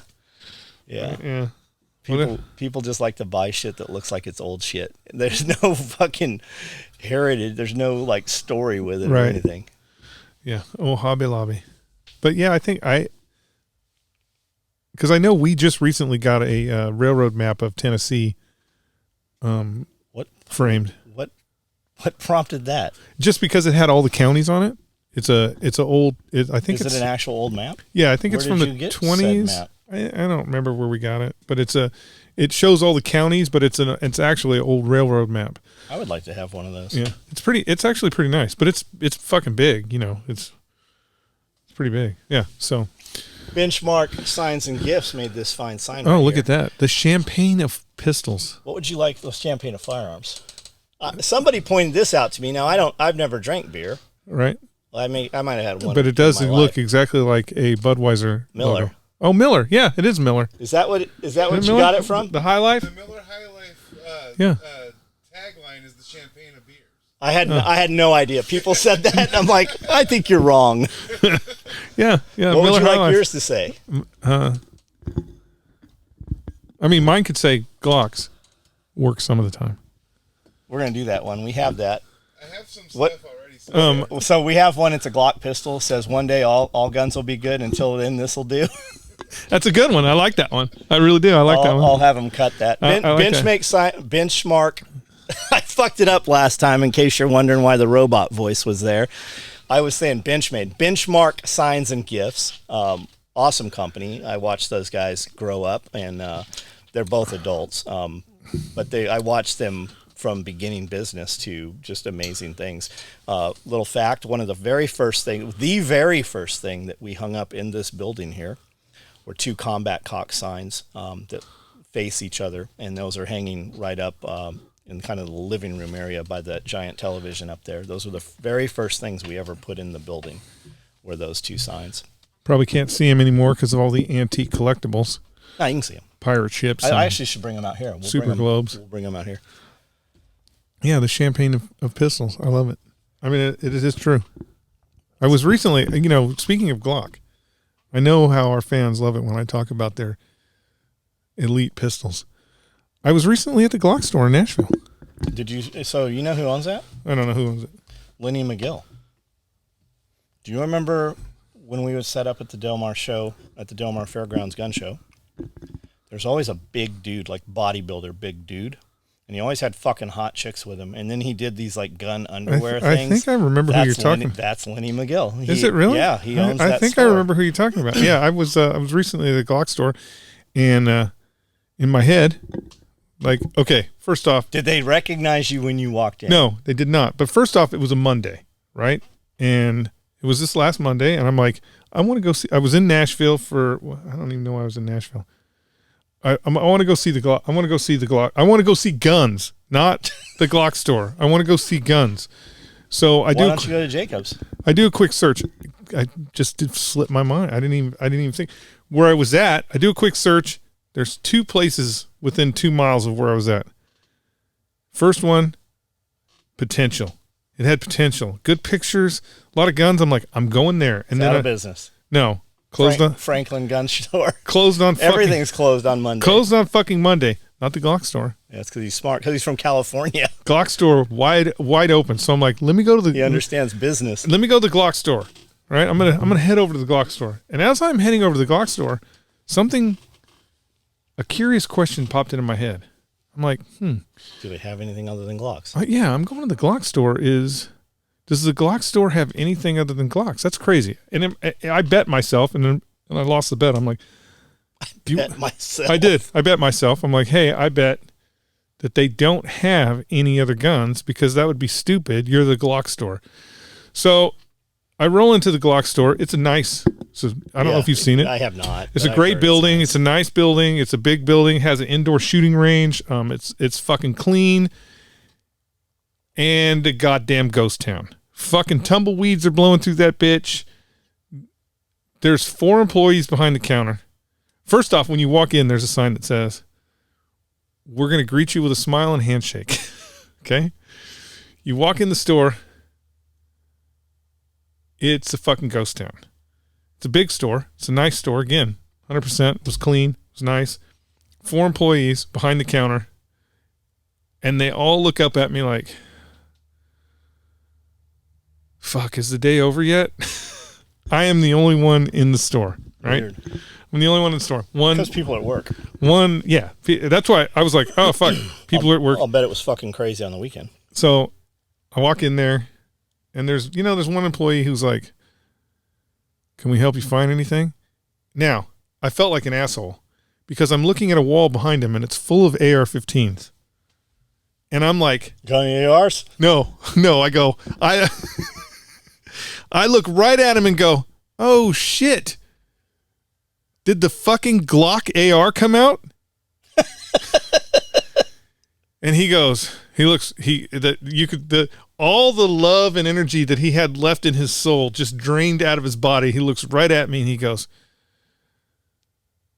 that fucking rumor keeps getting started all the time. There's no fucking Glock AR-15. I'm like, well, don't get mad at me. I don't control the internet. Is there going to be one? Yes, there's supposed to be one. Yeah, they put some shit out about Glock actually put some shit out about them making an AR-15, and it was a big deal for like 15 minutes. But maybe we should do some artwork that's a fucking Glock AR-15. They put a thing out. Just look it up. You can find the pictures of it and shit.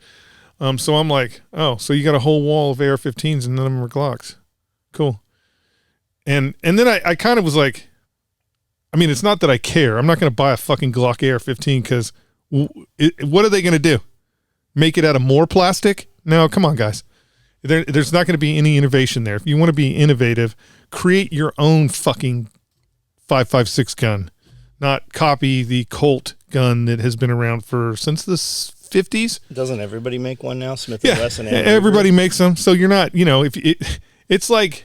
But they work, right? James said they were good. It's like the 1920s, and you're the last buggy whip operator. You're the last manufacturer of buggy whips for your horses, and you're getting ready to close your doors and lock them because nobody uses horses anymore. And Glock comes out and they're like, "We're making buggy whips." And you, what the fuck are you doing, guys? It's fucking make something new. Anyways, they don't make anything new. They'll probably put some serrations on it and be like, Gen 5. Does High Point have an AR-15 yet? I mean, High Point is innovation. Innovative. They don't need to make an AR-15 because they make 416. They make other fucking cool ass guns. So I'm in the Glock store, and I was wrong. Again, they had more not Glocks than Glocks, which I thought was pretty weird. I'm like, if you got I thought it was pretty weird. So again, I'm walking around, I'm looking at their stuff. It's a nice store. Again, 100% on the store. The store's nice. They got a whole fucking wall of every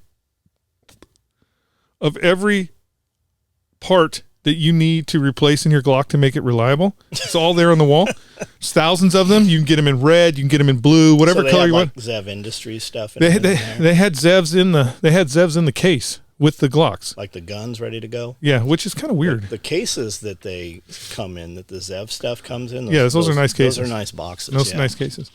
So they had all the parts in there to make your Glock reliable. So if you got a Glock that is not, don't we know Zev you guys? know you've got a Glock that doesn't work. Go to Glock Nashville. Don't we know somebody at Zev? I mean, I did know when I came to SHOT Show, we weren't set up right. We came and saw you. Mm-hmm. That's when we talked to Billy for a long time. Zev was across the way, and they knew us somehow. They were very friendly. I did know some of the guys that were there, but that was a while ago, and they've gotten a lot bigger, right? Zev has. Yeah, Zev's kind of. I mean, Zev makes an AR-15. Oh, I didn't know that. Yeah, so I mean, they've gotten a little big. So I don't know if the guys that I knew are still there. So Glock store, a lot of guns. Did you buy anything? I did, and this is how confident the Glock store is. I bought a threaded barrel for a Glock 21. He's like, I go, I need a threaded barrel for a Glock 21. He goes, we don't have any.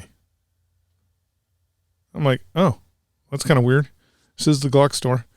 And then one of the other motivated crew members is like, no. Over there, underneath the thing, by the stuff, there's one. So the guy goes over and he's like, oh, I thought these were just for 19s. And he pulls out a Glock 21 barrel. I go over to pay for it. And he's like, what gen? I go, what gen? I said Glock 21. He's like, well, this is for a Gen 3 through 5. And I go, well, okay. I've got a Glock 21. Will it work? And he goes, it should work. He literally goes, it should work. But if it doesn't, just try not to fuck the packaging up too much. You bring it back and I'll put it back on the shelf. I haven't put it in the gun yet. I mean, if the barrels are different on Glock 21s between whatever generation you're on, Glock, you're not doing anything innovative. You're just. So, you have a 45 caliber suppressor? Yes. Are pistol suppressors? Will they do different calibers? Can you put a 9 through that? I can put a 9 through it. Through the pistol? Through the 45, yeah. Yeah. So I have a Chris Vector, and that's fucking cool. Yeah, I have a Chris Vector in 45, and my pairing with the Chris Vector is the Glock 21. I feel like those two go together. And again, that's how I paired them initially. That if I was going to use the Vector, I would be carrying because they use the same magazines. I get it. They use the same magazines. So that was my pairing. That was my combo kit, right? Well, your Chris Vector won't take fucking mags that'll fit your pistol, will it? Yeah. I thought they had to have. I thought they were only. No. You could. The 12-round mag will fit in flush. Oh, I didn't know that. And then all the big stick mags will fit in there. So that was my pairing. Was those two together? It's the reason why I have two Glock 21s, is because I bought the Vector. Does Vector make magazines, or do you use longer Glock magazines? I use Vector makes it. I think now they make their own magazine, but Vector made a kit where you bought a regular Glock mag, dropped the floor plate, attached their thing, their big attachment thing. But I just buy Glock. I just buy high cap. I'm sorry, they're not high capacity. I just buy the long extended magazines for the Glock 21. So I have 30 round or something. 25 or 24, something like that. And they run good. Yeah, they run. I mean, they run fine through the Vector. I don't ever have any problems with it. You have an actual Chris Vector? Yeah. Because they don't make them anymore, right? Somebody else makes them now. Well, they might have got bought out, but they do make that line. That line is still running. I have a airsoft one, it's a gas blowback or something. Right. It's pretty neat. But I didn't know how good my pairing was until I got this barrel, because for some reason on the Vector, the thread pitch on it is 16 and a half left, one, whatever, the fucking HK, that old stupid HK opposite. That's what's on the Vector. And that's the same thing that's on the... Wasn't it originally opposite? On the 21. The bullet travels that direction and it tightens it rather than loosening it or something? No, originally the reason why HK released all those guns with a left-hand thread pitch was because no one was making suppressors with left-hand thread pitch. So I could get So you had to use HKs. Well, no. I could get a, what would you call it? A USP tactical pistol, but nobody's suppressor would go on it. Because they didn't, HK's always... Between the SOCOM and the tactical, they were opposite direction. HK's always trying to be like, we're going to make these really cool things, but we don't really want you to be able to use them. They're just mostly for looking at. So, yeah. If you'd have asked me, does it work? I'd be like, I don't know. Yeah. But I noticed my leg doesn't hurt and my wrist. I did shoulders this morning. My shoulders click still, but I did 100 rep sets on everything that I did this morning. And I'm not sitting here with I feel my wrist, but not as much pain as I normally feel. It's a product called Wolverine. And it's got to work then. So my guy who does all the real legally does all 60% of the time it works 100% of the time. That's Sex Panther. So he's like, hey, there's this stuff. I'd heard about it years ago that was coming out of Israel and Russia. I'm like, ooh, Russia must be some good shit. And it was called Wolverine. Well, you can buy it, and it's basically BPC 125 or something, 157. I don't know. It's a peptide, but it's body protective compound is what it is, and it's a nasal spray. You take 3 sprays once a day or 4 times a day if you're rich or have more money. But I take an injectable of it. I also use the nasal spray. And Cody was taking it, and he's like, yeah, whatever hurt doesn't hurt anymore. I'm like, yeah, maybe. I mean, it's probably placebo effect or whatever. So we bought some. I took it for a few days, and I'm like, oh, this bullshit doesn't do nothing. And then I kept taking it. And then after a week or two, I'm like, I think he asked me or Amanda said something, and I'm like, now that you mention it, I hadn't thought anything of it, but yeah, I don't like my leg that was hurting. It does not fucking hurt. Like, I think I've got the meniscus or something. Like, if I get down on the floor and do like floor work with my knees on the floor, my knees really fucking hurt. If I'm walking in there and I stub my toe, this soft spot on the side fucking really hurts. Brandel said it's my meniscus, so I've just been telling everybody it's my meniscus. So, I can damage it. I can make it hurt right now, but it does not sit here in pain. I'm not in pain right now. Yeah, so it's anti-inflammatory. It's anti-inflammatory in the way that it's protecting you now, but obviously the damage. You've already done the damage. Yes. It's like when the boys were diagnosed with the hell's that thing that they have? The fucking diabetes. When the boys were diagnosed with diabetes, there was a doctor in there that they were talking to, and he said the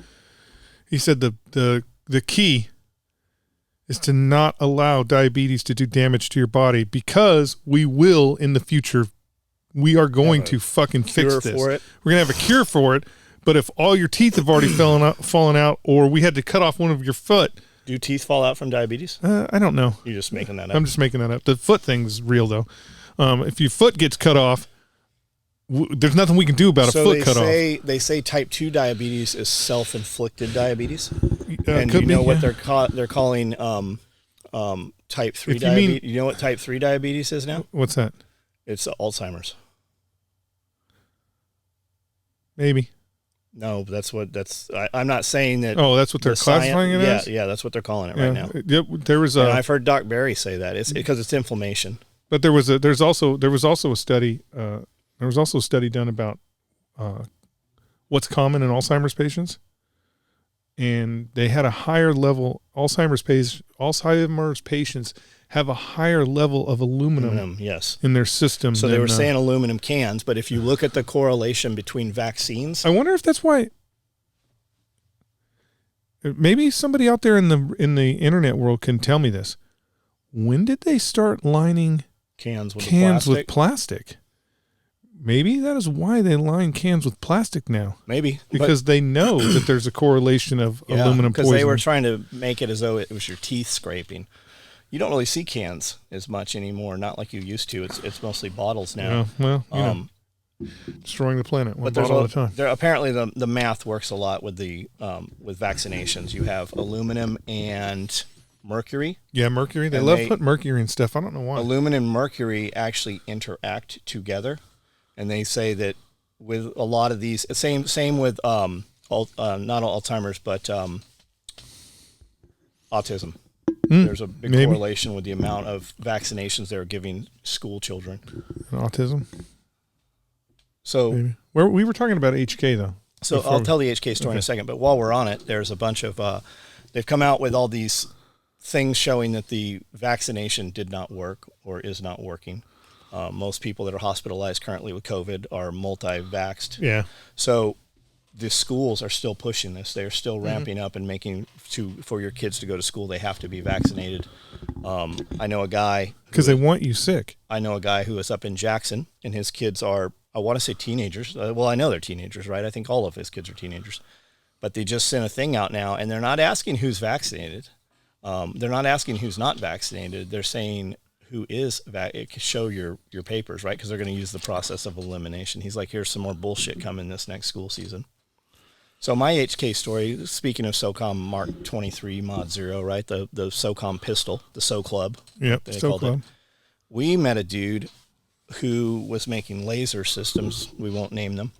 Making laser systems for the HK. And they wanted us to build 1,000 holsters. So the airsoft company got with this guy, and they were using the real lasers, and he wanted a holster. So we're going to do 1,000 holsters to go to Japan. And I'm like, I don't have a SOCOM pistol. Just get me one of the airsoft guns and send it to me. He's like, no problem. We'll do that. UPS box shows up. We open it up. I don't remember who was standing there, and they're like, I think this is a real pistol. I'm like, nah, he's going to send an airsoft gun. And he's like, this is a real gun. And then he's like, this is a real fucking suppressor. He's like, and the laser works. So we've got the SOCOM pistol, we've got the suppressor, and we've got the laser light aiming module, this big fucking monstrosity. It wasn't Surefire. It was something more compact than Surefire, but so they sent this motherfucker right through the mail, right? So we prototyped the holster out and built a couple of these things. And the dude's like, this is a real gun. I'm like, I had never seen any air guns really at the time, right? Like airsoft. The airsoft kits that I had been exposed to, Josh had brought back from Korea. Right, that's where the good ones were. So the ones Josh brought back were like models. You had to assemble them, right? Yeah. So I didn't know what Tokyo Maru was or any of that shit. So my buddy, the gun shoots, right? This is a real fucking pistol. So we go back to UPS. We go to the UPS hub where they're driving in and out and shit. And it's all boxed up, and I've got a couple holsters in there for them to approve this thing, and we've got our pieces to duplicate if we need to. And we mail it out, and we go to send it, and dude's like, what's in the box? I'm like, what do I say, you know? So I'm like, there's a gun in there and some holsters and stuff, and we're just sending it back to this company. And he fucking whips out a knife, opens it, pulls the gun out, sets it on the counter. People in the UPS are like, he's like, okay, good to go. Puts it back in that motherfucker, fucking clips it all back up, puts it back in there. Nothing. Like, times were different. Yeah. This was 25, 30 years ago, probably. I was still at Mom's, right? Yeah, right. So it was before Oceanside. But they just mailed a fucking pistol and a suppressor right to my mom's house. It was, that's how you did it. So UPS was always the way you were supposed to do firearms. You weren't supposed to send them through the mail. And I'm working at Strider, and a ninja, like a real, not Balaclava ninja, but like a real Army of Northern Virginia ninja. So explain what that is. Nobody knows what that is. How do they not know what the Army of Northern Virginia is? It's the long arm of the CIA. So when the CIA wants to blow something up, they send these ninjas who are real. So if the United States... So when you think of... If the United States perpetrated Las Vegas shooting... It would be people from the Army of Northern Virginia. But like the 13 warrior, or the 13th, I think it's the 13 warriors, the dudes on horseback. The glowworm? When they went into Afghanistan. Oh, got it. Okay. Those guys were fucking Army of Northern Virginia. Basically, everybody said those were Special Forces guys with the mules and the donkeys and shit. Yeah, I mean, it is Special Forces guys, but at the behest of the Army of Northern, because the Army of Northern Virginia, they're not recruiting guys off the street. They're recruiting guys from the military. So if you're a it'd be like if there actually was a Praetor unit. Yeah, if you're which comes from the lore is that it comes from the Praetorian Guard. Right. They are the best of the best, and they are actually said to be super soldiers. Right. That's the project that the Nazis were working on, and the United States also seems to have been working on, which would have been the Captain America project. So, anyways, I got this ninja who's like, I want a Musoc pistol, but I want an old school one. I want exactly the kind of gun that I had when I was at SOTG. So a fucking old ratty Musoc pistol. And this fucking ninja's like, I do that. I make Musoc pistols. Why don't you send me what you got? And I had a World War II, because the gun I had at SOTG was an actual World War II gun that went to Quantico. They fucking did their magic sprinkles on it and turned it into a Musoc pistol. Dwayne was always collecting like obscure 1911s. Yeah, so ton of them. People don't like Singer. Yeah. Singer sewing machines made 1911 pistols. Yeah. There was a typewriter company, Remington typewriter. I think it was Remington typewriter at the time. Made fucking pistols. Hey, there's a dude. We'll run in a few different directions, but there's a guy. What is it? You saying you wanted a typewriter, like an old time? There's a dude in Nashville that redoes typewriters and old General Electric fans. They're fucking beautiful, like lacquer black. All the gold filigree is hand painted, and they're 100% functional. Like the dude is there at the flea market, and he'll have like 20 of these typewriters with him. Because I'm like, I'm going to write my book on a typewriter. In Nevuary. That's never going to fucking happen. In Nevuary? Yeah. So, anyways, the ninja's like, I make Musoc pistols, just send it to me. It's kind of a weird thing to run into. I'm like, how do you, I go, send it to you. Where would one send this? I'm not a put a gun in the mail type of person. And he's like, yeah, UPS, just put on UPS and send it to UPS. I'm like, is that really how it works? I mean, can I really do this? And so I spent a day researching how you send a gun in the mail, and sure enough, UPS, at the time when I was still at Strider, was the way to send a gun to somebody who's going to do work on it. So now it has to be an FFL. Yeah. Like even Cerakote guys, to receive guns in the mail, they have to have FFLs. They have to check them in. And so I do all the thing, wrap it up. I put it in like 9 different boxes, put paper over the top of it and all this shit. Well, one of the little taglines in the, at the end of this thing was, tell the UPS person that it's a gun. I'm like, that just seems so weird. And so the UPS guy would come to Strider Knives. So he comes to Strider Knives. I know the guy. I hand him the package. I look at him and I go, it's a gun. And he goes, why are you telling me that?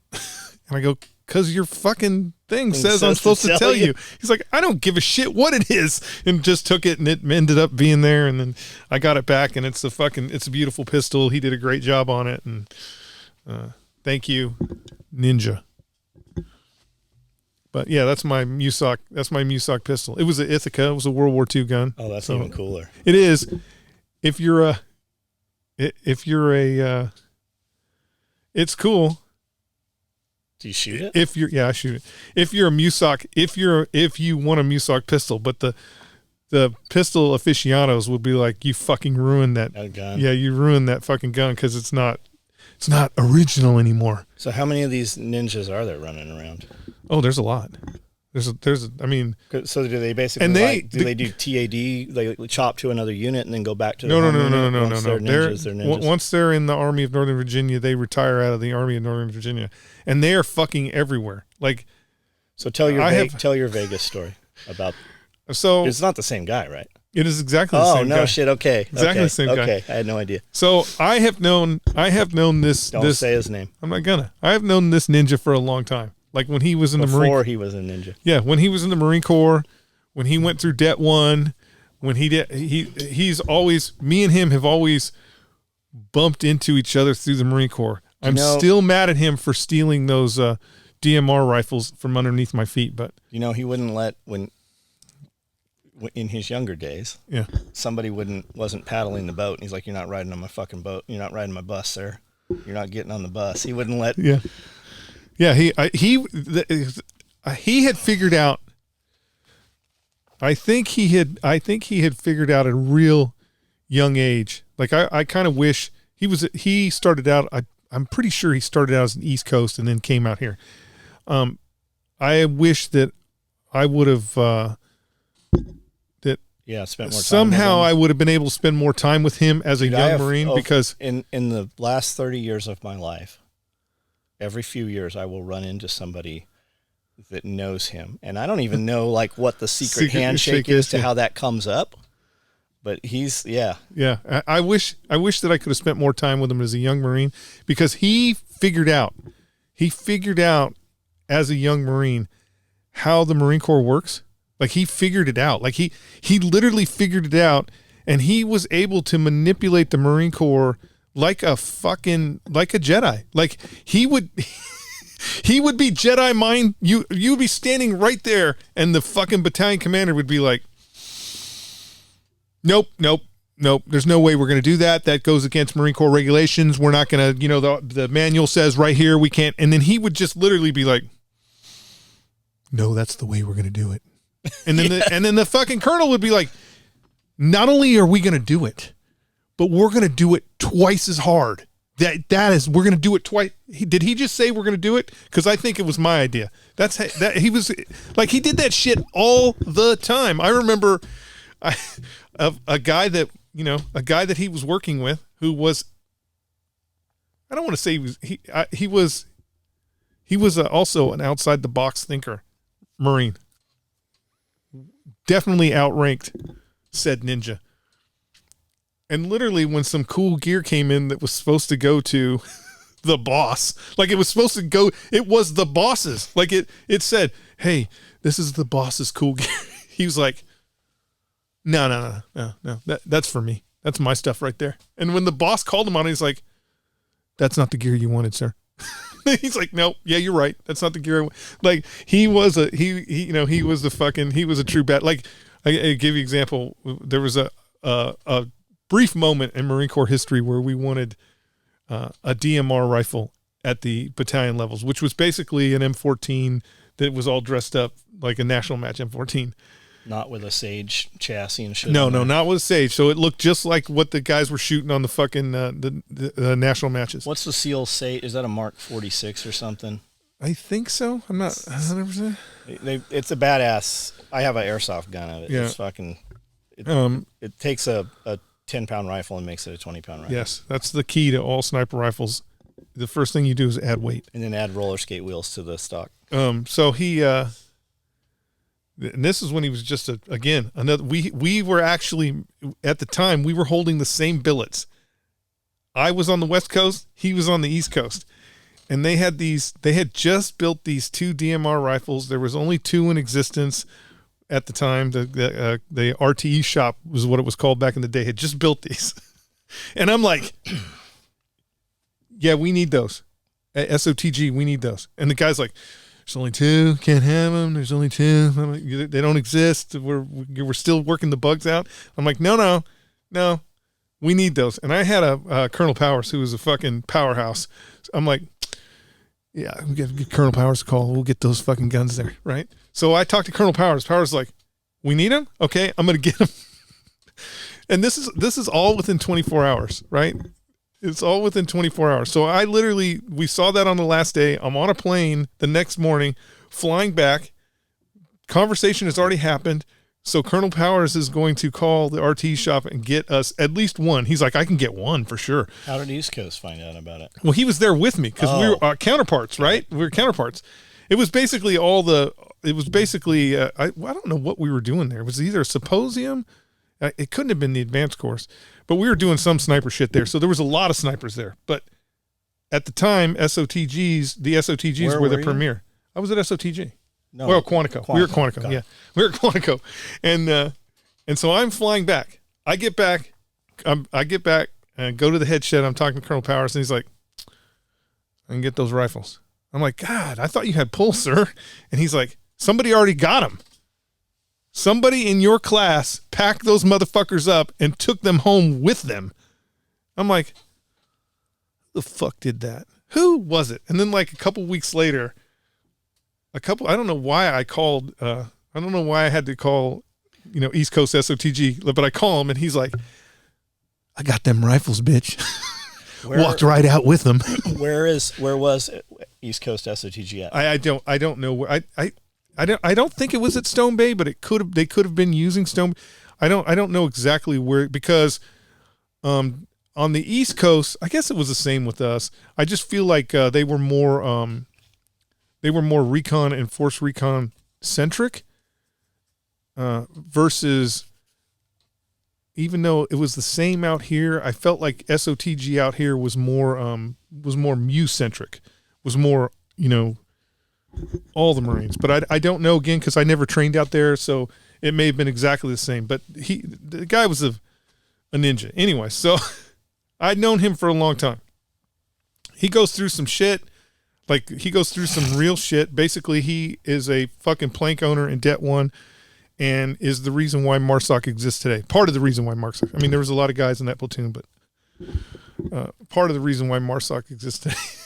And he goes, they finish it all up. Det 1, proof of concept is good to go. And then the boss is like, all right, guys, because we're going to become part of the Special Forces community, everybody has to go through all the same schools that Special Forces has gone through. Now these Det 1 guys have already done like 100-mile fucking ruck marches through the fucking Arctic Circle. They have done all this shit for proof of concept. Like, they have already done things that make most of these regular Army schools like irrelevant. Like, literally irrelevant. And one of them was, he was like, who hasn't gone to Ranger School? And old Ninja raises, it's like, I've never been to Ranger School. What the fuck do I want to go to Ranger School for? And he's like, you're going to have to go to Ranger School. He's like, no, I'm not. It's like, no. I'm not going to Ranger School. You got to go to Ranger School. And he's like, no, I'm not going to Ranger School. And he's like, if you want to stay in this program, you have to be Ranger tabbed. And he's like, well, maybe I won't stay in this program. And Det 1 was MARSOC, became MARSOC. Yeah, Det 1 became MARSOC. That was the proof. That was the proof of concept to see if the Marine Corps could.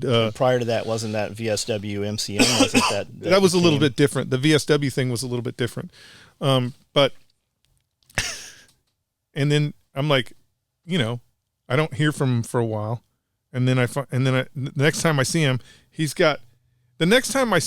he looks like a skater wearing a Depeche Mode shirt. The next time I see him. When I ran into him, he was with Jack Osborne. He looks like a fucking mobster. He's got his hair greased back. And I'm like, where the fuck are you? And he's like, I didn't want to go to Ranger School, so I'm in the Army of Northern Virginia. I'm like, what? He goes, yeah, I'm part of the fucking, I can't remember what they called it. It was reconnaissance and something element. Anyways. So I'm like, cool. Now, did you know what it was? Yeah, I knew. I mean, I've always known about the Army of Northern Virginia and all that shit. So I'm like, cool, that's badass. You're the shit. You're going to be overseas fighting terrorists and doing all kinds of cool shit. And he's like, kind of.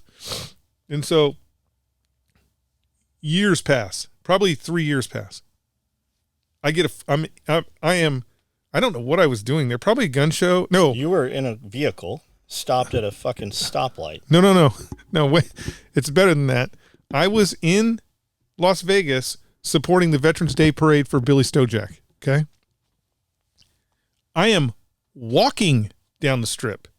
Okay. Walking. So, I mean, you think about that. Just there's always a ton of people walking on the strip, blah, blah, blah. I'm walking down the strip, civilian clothes.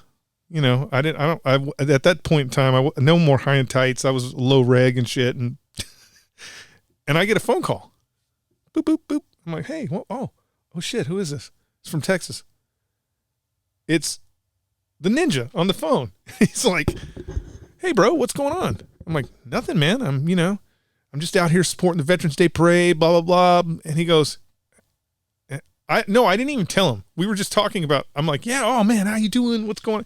You know, cause I was living vicariously through his exploits. And he's like, what are you doing in Vegas? I go, I think at this time I was still using a fucking flip phone. I'm like looking at my phone. I'm like, how do you know I'm in Vegas? He goes, we just drove by you. I'm like, we? And he's like, yeah, we just drove by you. I just thought I'd call you and say, what's up? And I know because, again, he stingrayed your phone. I know because of the guys, I know because of other guys that I've known through my career and stuff like that, that when you're in a conversation with somebody about anything, you can't act, like, what are you doing in Vegas? Because he just said, we just drove by you. So I'm like, oh, cool. Are we going to be able to get together? He's like, no, I'm working. Do I need to not be in this area? He's like, no, I'm working. I'm like, oh, cool. Well, I'll be here for a couple days. He's like, I know. And that was the end of the conversation. But yeah, ninja. Did you ever find out what they were doing? No. No, I don't. I get, again, you know, when you're at, there's a certain level. There is a certain level of operations where you should know. Like, there's a certain level of operations that you should know that they can't answer the question anyways. So asking them only puts them on the spot. And why do you? I don't need to ask him. I don't need to ask somebody. You know, I don't need to ask somebody, hey, what were you doing in Afghanistan? For them to go, who says I was in Afghanistan? To just fucking play the whole game, you know? You just gotta kind of be like, you know, you have to understand that they have certain mission parameters that they have to follow, and they can't tell you anything anyway. So, do you want to talk about how the Mew would take pallets of money out with them, and they came up with some missing money? $11 million. Weird. Well, I mean, they caught the guy, but they didn't get the $11 million. They never got the $11 million. So what a lot of people don't know, I mean, I don't know if they do it anymore because of cash cards and all that shit. They probably use Bitcoin now. But back in the day, when a Mew would deploy, they would deploy with a large sum of cash, because while you're on ship, if you want to buy some chips, you have to use cash. I think they pay the ports to come in with cash too. They might. There's probably some ports that require. There's probably some ports that require. Usually, those contracts are like when a Mew's going to leave, and let's say they're going to go to Singapore. All those contracts are worked out prior to. So there probably isn't a lot of cash exchange with third world countries, but I'm sure that they have to grease the skids once they get there for certain things. Like, you know, like when we were in Pattaya Beach, the big ship was too big to get. I think it was the Boxer. It was too big to port to dockside, so we had to have bonka boats, basically little tiny skiffs that would come out and pick people up and take them back and forth to shore. I'm sure that was a cash payment and shit like that. But so they had $11 million. They would take like $11 million, and this captain, I believe he was a captain, he gets this idea that he could get that $11 million And so he creates a scam where he knows when the delivery of the money is supposed to come, and so he changes on the paperwork the building that the money is going to. So basically what happens is there's all these buildings around Camp Pendleton, and when you come back from deployment, you move into an empty building. And then when you leave that building, somebody moves into your building. So you're never, when you're at Pendleton, I mean, who knows what it is like now, but you don't ever return to the same barracks. You don't ever return to the same. When you leave, you leave. You clean everything out. You don't get to come back to your TV in your room. You're getting a new room. Very transient. It used to be very transient like that. And so he changes the number. He changes the number on the sheet. They come and do their drop. He's there to sign for the drop, which he's the guy that's supposed to sign for it. He was the perso. And so they dropped $11 million. What does $11 million look like? Hey, I don't know. It's probably not as much as probably doesn't look as big as we think. Fit on this table. Because on the ship the safe isn't that big. It's not big. So it's probably not as big as we think. They dropped the $11 million. He signs for it. They're like, I think one of the guys was like, "Where is everybody?" And he's like, he gives them some bullshit answer that works enough for them to get in the truck. Right? So they get in the truck and he's like, "Bounce, I'm out." And he took off with the money? He takes off with the money, right? Well, the truck goes back and they're turning in their paperwork, and some fucking officer who was doing his job and his due diligence is looking at the paperwork, and he's like, "That is not the building that the Mew's in. The Mew is in this building over here." And they're like, "Well, we dropped it here. He signed for it." So this is back at like Whack-and Hut or wherever? Yeah, wherever somewhere on base. It's probably so the money came from on base. Yeah, it came from. So money would get delivered like in an armored truck or something. No, it comes in an armored truck, but it's all military guys doing it, right? Got it. So it's all perso people doing it, and so they Where do they get the money from? I get some. I'm sure an armored truck brings it to the base and drops it off. Wells Fargo or something. Yeah, somewhere. And so the guy's doing his due diligence, and he realizes that that it's the wrong building. So they go. Obviously, he's nowhere to be found, right? The balloon goes up, and where he fucked up, where we always fuck up, is our chicks. We always fuck up with the chicks. Did you fuck up with a chick somewhere? I mean, come on. Don't we always? Anyways, we always fuck up. I'm saying, whenever we're doing a big heist like this, we always fuck up with the chicks, right? I've never been involved in a heist. Well, again, if you're in a big heist, John, it's going to be the chick that brings you down, right? What is he saying? 2 seconds. Never. 20 nothing. seconds, 2 seconds. 2 seconds, never get attached to anything you ain't willing to drop in 2 seconds. You know what's weird is if you try to find Heat, there's not a lot of video of Heat. You find music from Heat on YouTube, but you don't find like the gunfight scene or any of that shit. It's very hard to find. Look up Real Heat. Heat? The story of Real Heat is even better than the movie. No, I've watched that. Who is that dude that does all those? Mr. Ballin? I think so, yeah. Yeah, he's got, and there's another one, Medic Popo, I think. Popo Medic. He does some good videos like that too, tells the stories. So anyways, he's bouncing with his $11 million, and I don't know why they knew. How far did he get? He got to the airport. With $11 million? No. He got to the airport. Basically, I think... San Diego airport? I don't know what airport. It may have been LA. Probably LA because the tickets were to Rio de Janeiro. So this gentleman, again, I don't know how detailed they go into perso information and what's on perso? The perso is the payment, the pay officer who's in charge of making paying everybody, right? But they immediately hit his girlfriend, and they find out that she has a ticket to Rio de Janeiro for that day. And so they're at the airport waiting for him when he shows up. So she has to have already had a passport too. Yeah, they had to have been ready. Do you have to have a passport to go to Rio? Is Rio not part of the United States? It's not part of the United States. You have to have a passport unless you're into, what is it? BJJJ? Brazilian Jiu-Jitsu? Unless you're into Brazilian Jiu-Jitsu, then you can just go. Why? Or Joe Rogan. because that's where they all come from and where they all go. So there's like a pipeline. Gracie. Yeah, Gracie. So they meet him at the airport. They arrest him. They throw him in jail. Now, when I meet said prisoner, he's already in custody. He's already in an orange jumpsuit. For how long? How long's he been in? Mm-hmm. I think he's been there 2 years. I think he was in there 2 years. He was pretty close. It's weird that they wouldn't send him to Leavenworth. They would hold him there. So interesting. Camp Pendleton, anything under 10 years. Wow. So if you were anything under 10 years, you stay at Pendleton. Anything over 10 years, you go to the big house. And make sure your crime is under 10 years because the Pendleton Brig is easy cheesy. So, anyways. Could you get pussy in there? I think if you were, because here's the thing. I think if you were in the orange jumpsuit and you were there for, let's say you were going to be there for 9 years, I think you could get pussy because they had female guards. And again, the Marine Corps is a big user of first term enlistments.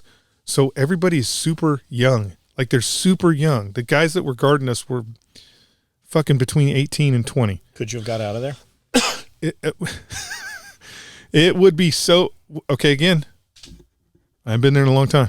I don't know what kind of federal upgrades you guys made, but I actually did get out of the brig for a very short period of time. And if I wanted to, I don't think they would have been able to catch me.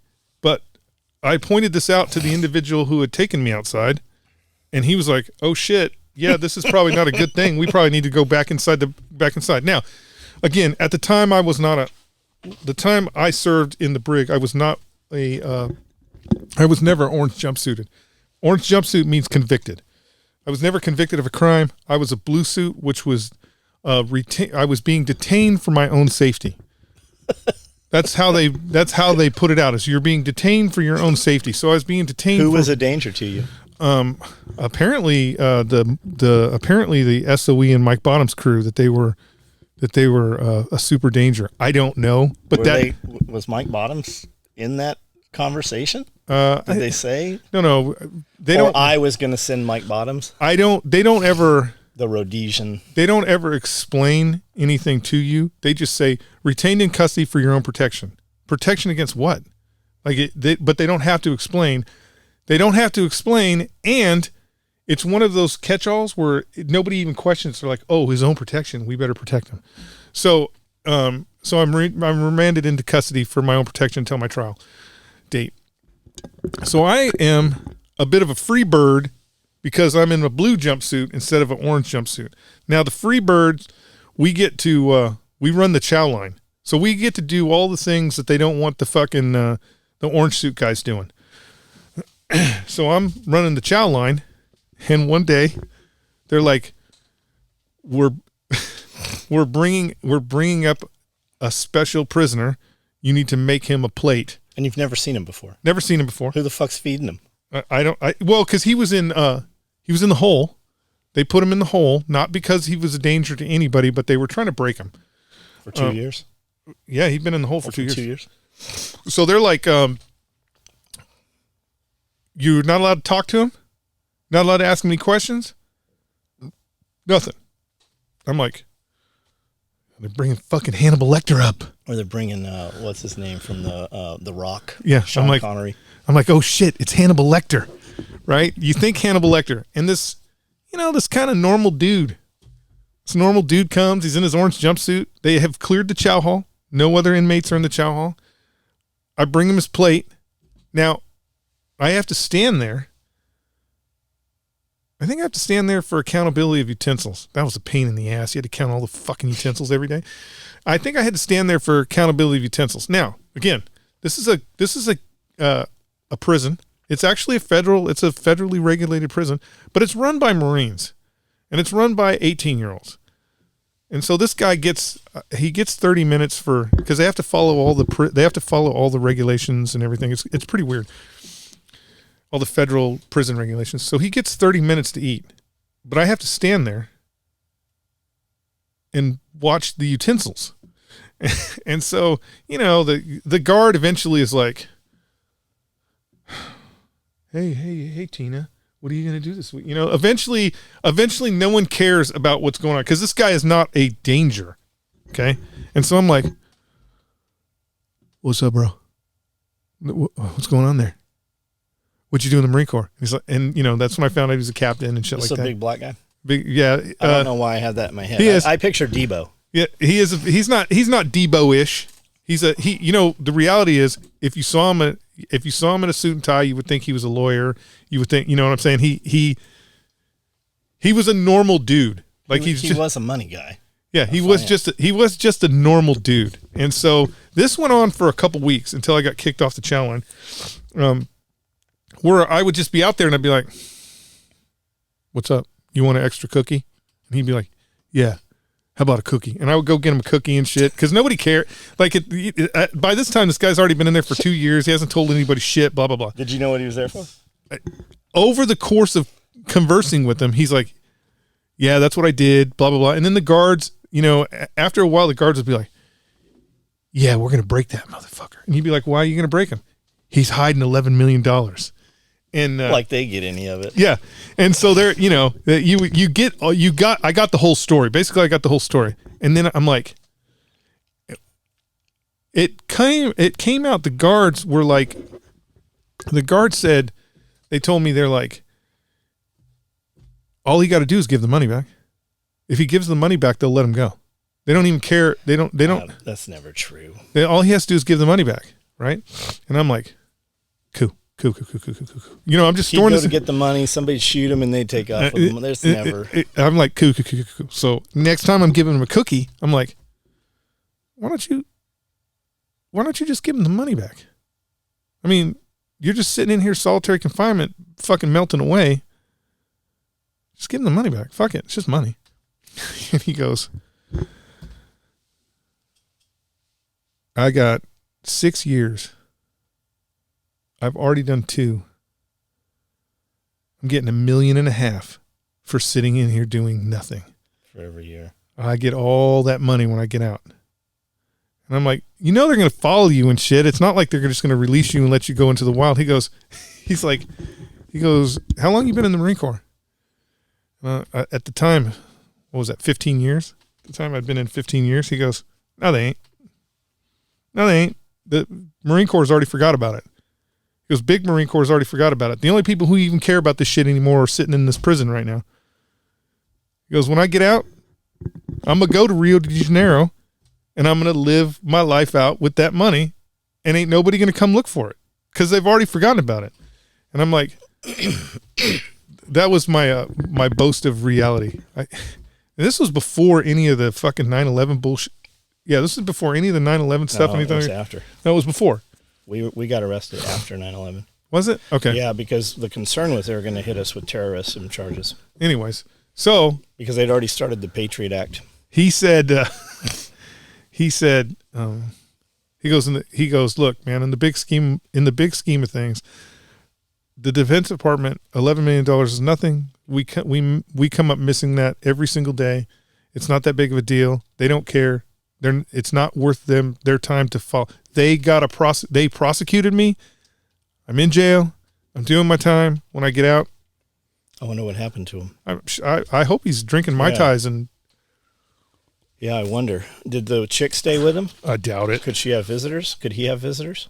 No, he was solitary confinement. No one was allowed to talk to him because they were afraid of. First off, they were afraid that an inmate would beat the shit out of him to find out where the money was at, and also that he would tell somebody where the money was. Which, I mean, why would he tell anybody? He's sitting in there to recover that. I was just curious if the wife stayed with him. I don't think so. I don't think so. Wild. I don't remember him ever getting any visitation time. So $11 million. Yeah, so he got his $11 million. I hope he's drinking Mai Tais, and I know there's going to be some people out there that are going to be like, oh my God, he committed a crime. Why are you... Again, our federal government and our Defense Department steals so fucking much money. They steal it. They are fucking thieves. Again, we are spending money on the Department of Defense at an all-time high, more than we did for any other war or anything.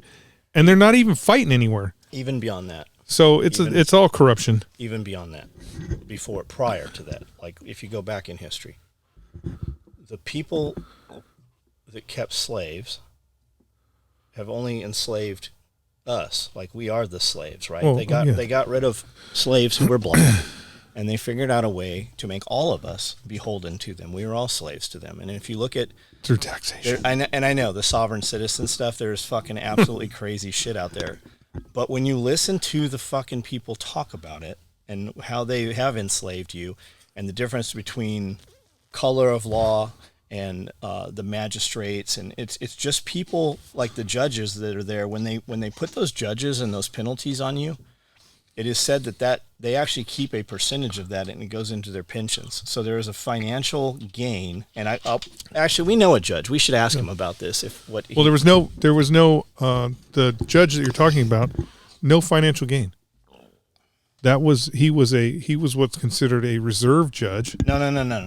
We know the big guy here. Mm-hmm. Yeah, big guy here. My guy was a reserve judge, and he didn't even get paid. So it was just a status thing. It sounds very like when you hear this, and you hear it over and over, and they make it sound so good, right?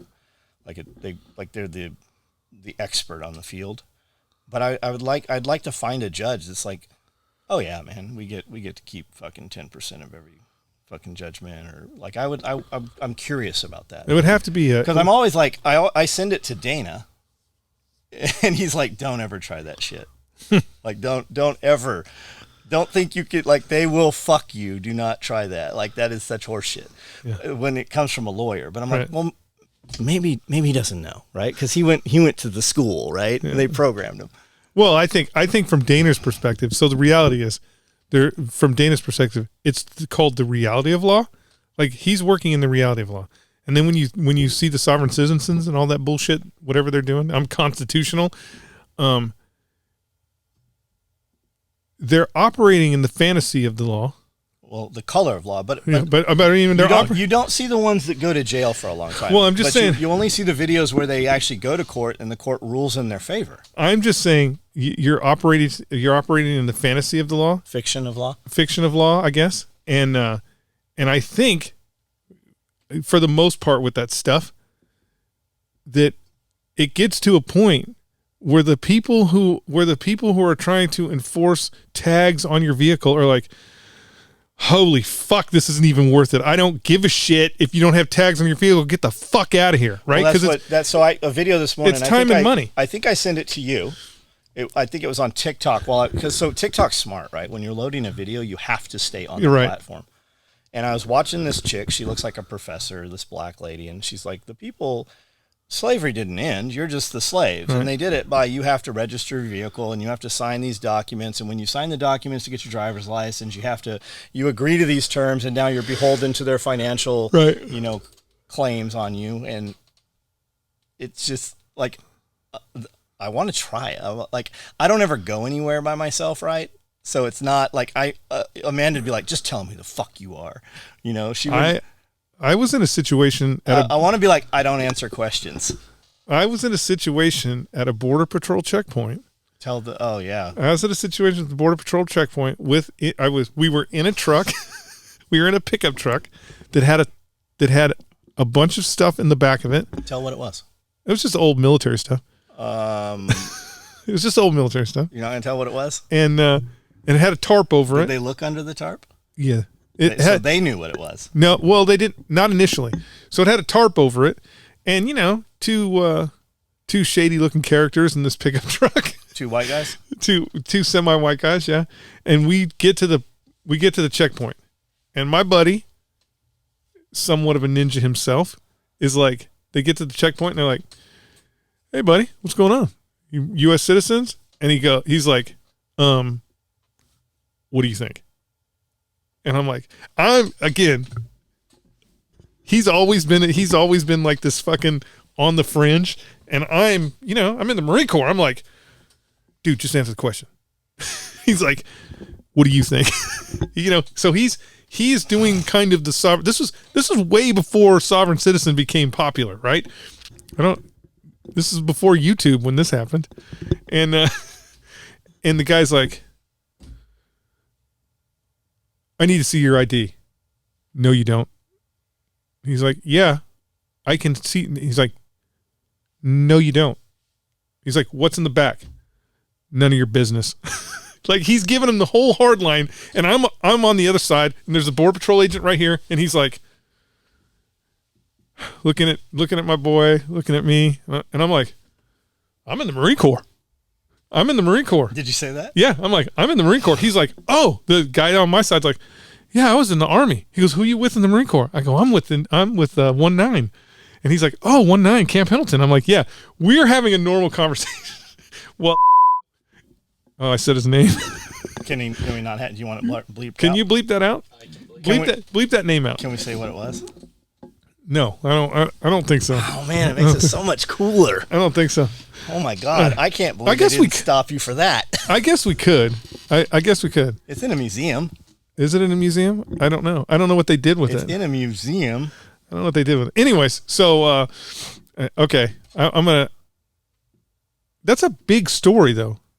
That starts. Okay, if you want to hear what it was, maybe we'll do that next time. Maybe we'll do.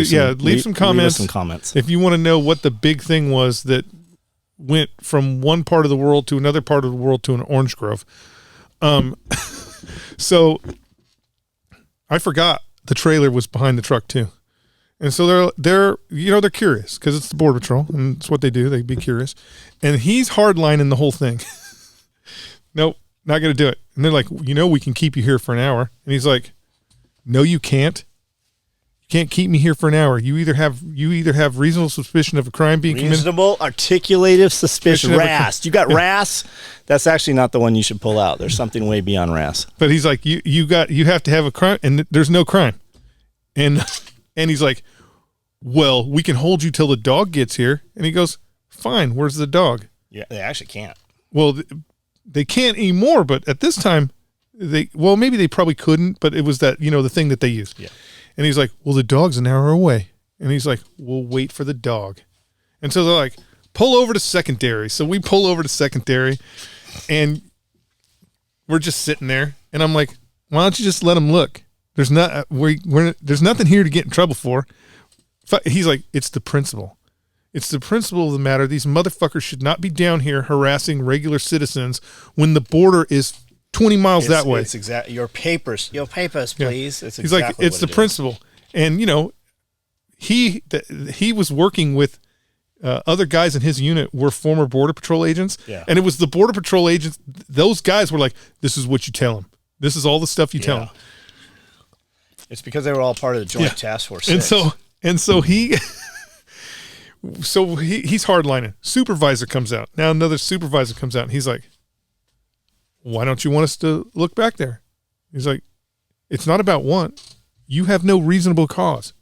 Why do you want to look back there? So he keep turning around on him. But that's the whole thing with talking to him, right? Yeah. That's why the thing they do, where are you coming from? Yeah. Where are you heading, right? They just want to get you talking so that you feel more comfortable. And now the new thing they do, a lot of them, I was literally at dinner a couple months ago, and there was 5 law enforcement officers. I think 2 of them were sheriffs, and 3 of them were local cops, a couple towns over.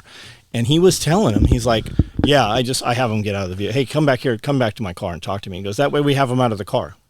Now we can see they're out of the car. It's easier to get them to have a search. They're more apt to talk to you because they can't roll the window up. Right. They don't have the door between them. And that's what they're doing. He's like, yeah, you guys totally should on any traffic stop. Just get the driver to step out of the vehicle. Just have them bring them back to your car. Just remember you have a leg injury. You can't get out of the car.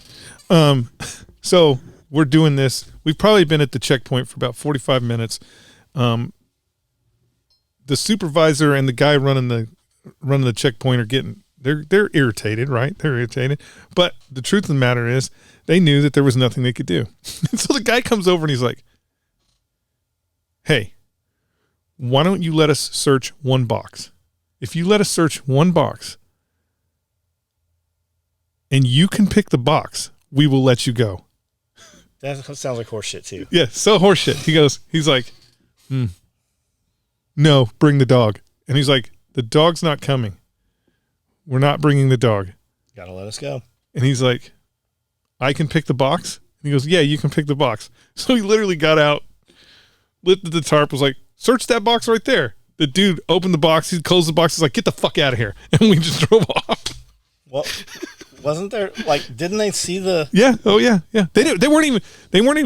So they didn't even realize what it was. The thing on the trailer. They weren't. I mean,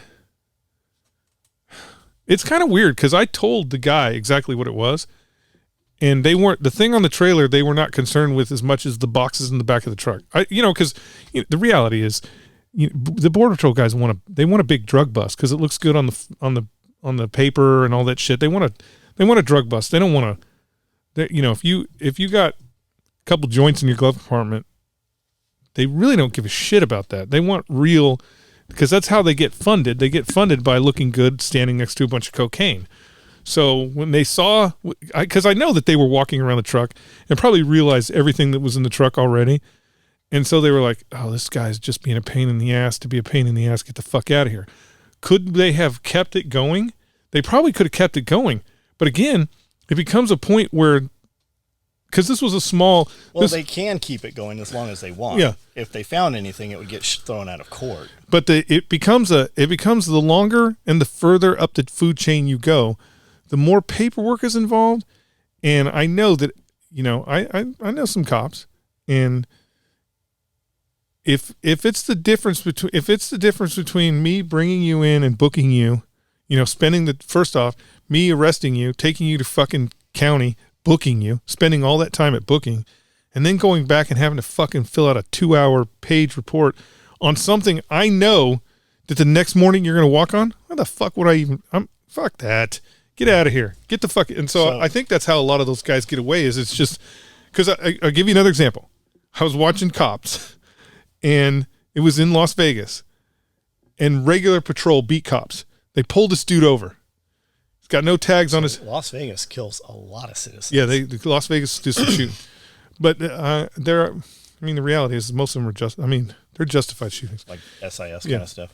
And so they pull this guy over, no tags on his car, and he did the whole sovereign citizen thing. He's like, sovereign citizen, you can't do this to. And he's throwing all the things out, and these guys are like, bullshit. You're on a public road. Public road requires you know this. This is not the first time so they're going on and on and on. Right? And he's like, they go back and forth, and he's like, call a supervisor. And then the supervisor shows up, and you can see when the supervisor gets out of his car, he's like, this guy. Yeah. They call him. I haven't heard sovereign citizen in a long time. This guy. It's First Amendment auditors. It's this guy, right? This guy. And so he comes up, and he's like, no charges. You can go about your business. And he's like, all right. And they're like, we're impounding your car. This car can't be on the road. No tax. We're going to impound your car. And he's like, he's cussing about it. And then the cops get in the car, and they're talking about it. And they're like, yeah, we run into this guy all the time. He buys these $200 cars and just drives them around until we impound them. It's a pain in the ass. He's a pain in the ass. But it just is what it is. And so whose camera footage? Was it his cameras that recorded that? No, this was actually like an episode of Cops. Oh, got it. And so literally 20 minutes later, so they've impounded his car. He's walked off. 20 minutes later, they get another call, and they're like, hey, we need sheriff's deputies because your boy has crossed into the county. And they're like, what? And so the cops that did the original thing, they go. And now this guy, same dude, is on a motorcycle, on an enduro. He's on some sort of enduro. Same thing, no plates. And they get there, and they're like, there's a sheriff's deputy there already. And they're like, yeah, you know him? And they're like, yeah, we know. He's blah, blah, blah. And so they do the whole thing about sovereign citizen and all that bullshit. And he's like, the sheriff deputy looks at the cops, and they look at him, and they're like, he's not in our jurisdiction anymore. He's in your jurisdiction. So we're not going to fuck with it. Basically, they're saying, we're not going to deal with this dude because he's insane. And so they get in their car and they leave. And the two sheriff's deputies, again, being a sheriff is much more cooler than being a metro cop. The two sheriff's deputies are looking at this guy. And I can see they're looking at their watch. They're like, go back into the city. And he gets on his motorcycle and leaves.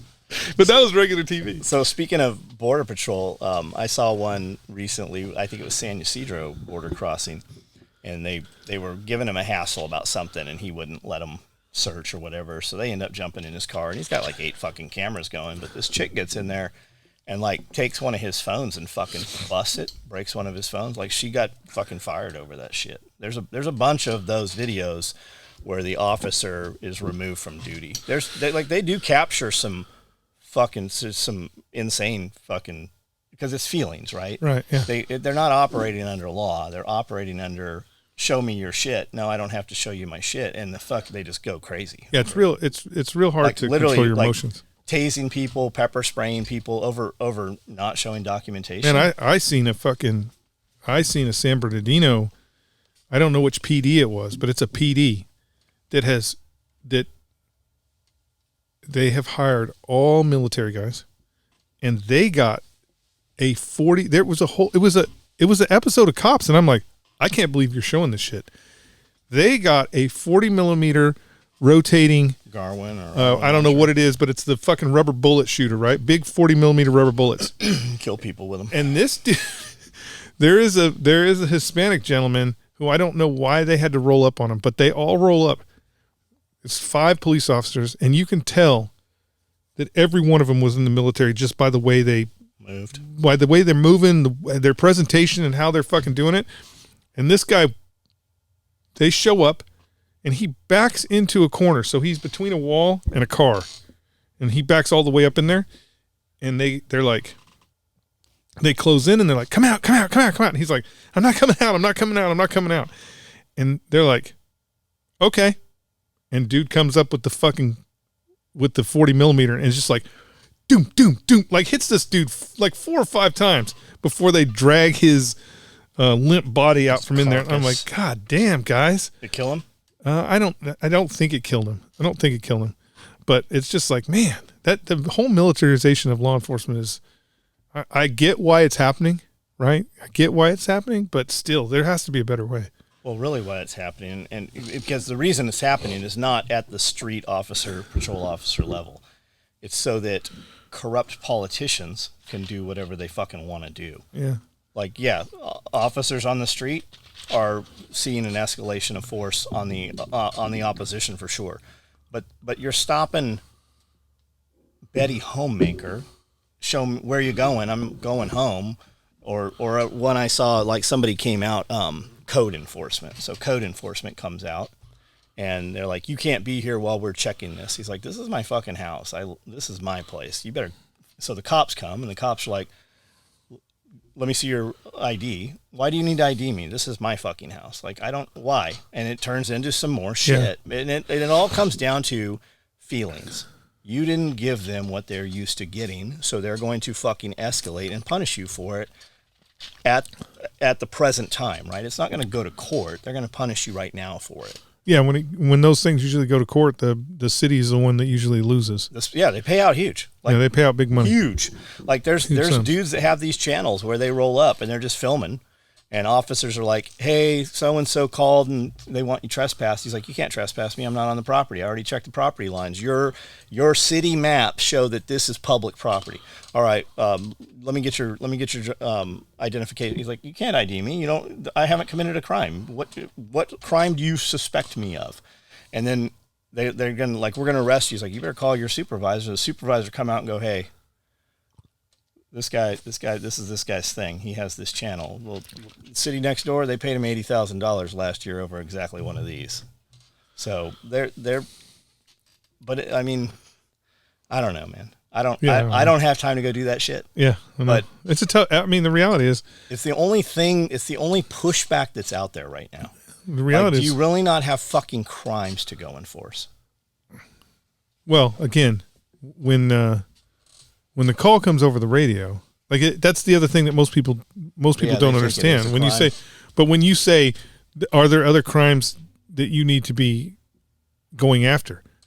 The police officer that you see in a patrol car or on a motorcycle is not investigating crimes.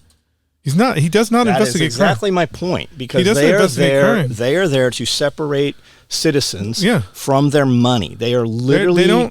They are literally just collecting. They are fucking money collectors. They don't enforce. They're not investigating crime. What they are doing is waiting for the radio to go. It's just one more way of fucking taxing you. Where they're waiting for the radio to go, hey, there's a pervert on the corner videotaping girls in the backyard. Okay, so they show up and there's a dude on the corner with a camera. He doesn't know what they think they know. Right. And so, of course, the questioning is going to go, it's going to go the way it's going to go because they don't have anything else to do until the next call comes. They're just fucking collecting funds. You gotta pay this tag, and if you drive over between this limit and this limit, I mean, look at these little towns here. I mean, there's one up there. The speed limit's 22. Yeah. 22, 45.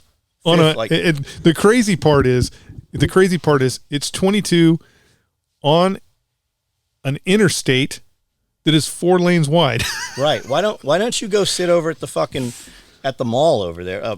It's not a mall even, just the strip mall, right? Why don't you go over to the hotel and catch the motherfuckers buying meth? Because I can show you where they're at, and I don't even buy meth. I've never bought meth. I've had some employees staying there, and I'm like, oh, there's the dope house right there. There's the prostitute right there. Why don't you go do that shit? Why are you fucking harassing me or anybody who is clearly driving to and from someplace for revenue, for commerce? I was in, I had a situation, I think I told you about up in Paris, where in the city of Paris, behind old time Paris.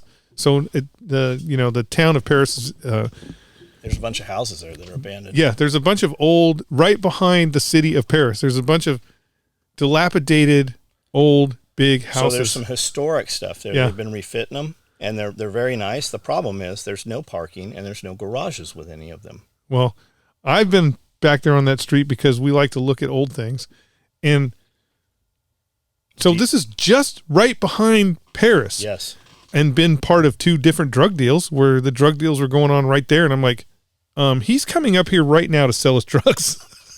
Because we were looking at the old houses. And it's like, when a dude comes out of a house that has no windows and trees growing through the front porch, and he's he's only coming to sell you drugs, and that's right behind. So that's again, right behind Court Square. They know now. I have also talked to a police officer in my town about that because I'm like, you know where these motherfuckers are, and he's like, yes, we know exactly where they're at, and they're exactly where they're supposed to be, and as long as they stay the fuck where they're supposed to be, and they don't bother any regular citizens, we don't fuck with them. We just don't fuck with them because as long as they're not robbing people's houses and they stay in their little enclaves and they do crime against themselves, we don't fuck with them. Because in his explanation, and once he explained it to me, I'm like, fuck. I guess maybe that makes sense. His explanation is officer is also not stopping motherfuckers for 5 over. Right.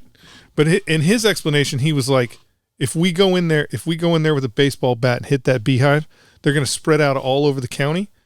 And then because they're spread out all over the county, we're not going to know where they're at. And you're going to have more regular crime happening. So more home burglaries, more fucking people running into these guys on the fucking, on Court Square because we fucking pushed them out. So, I mean, and you have driven around here and seen the encampments where the encampments are, and you can't, like, well, we don't have encampments here anymore.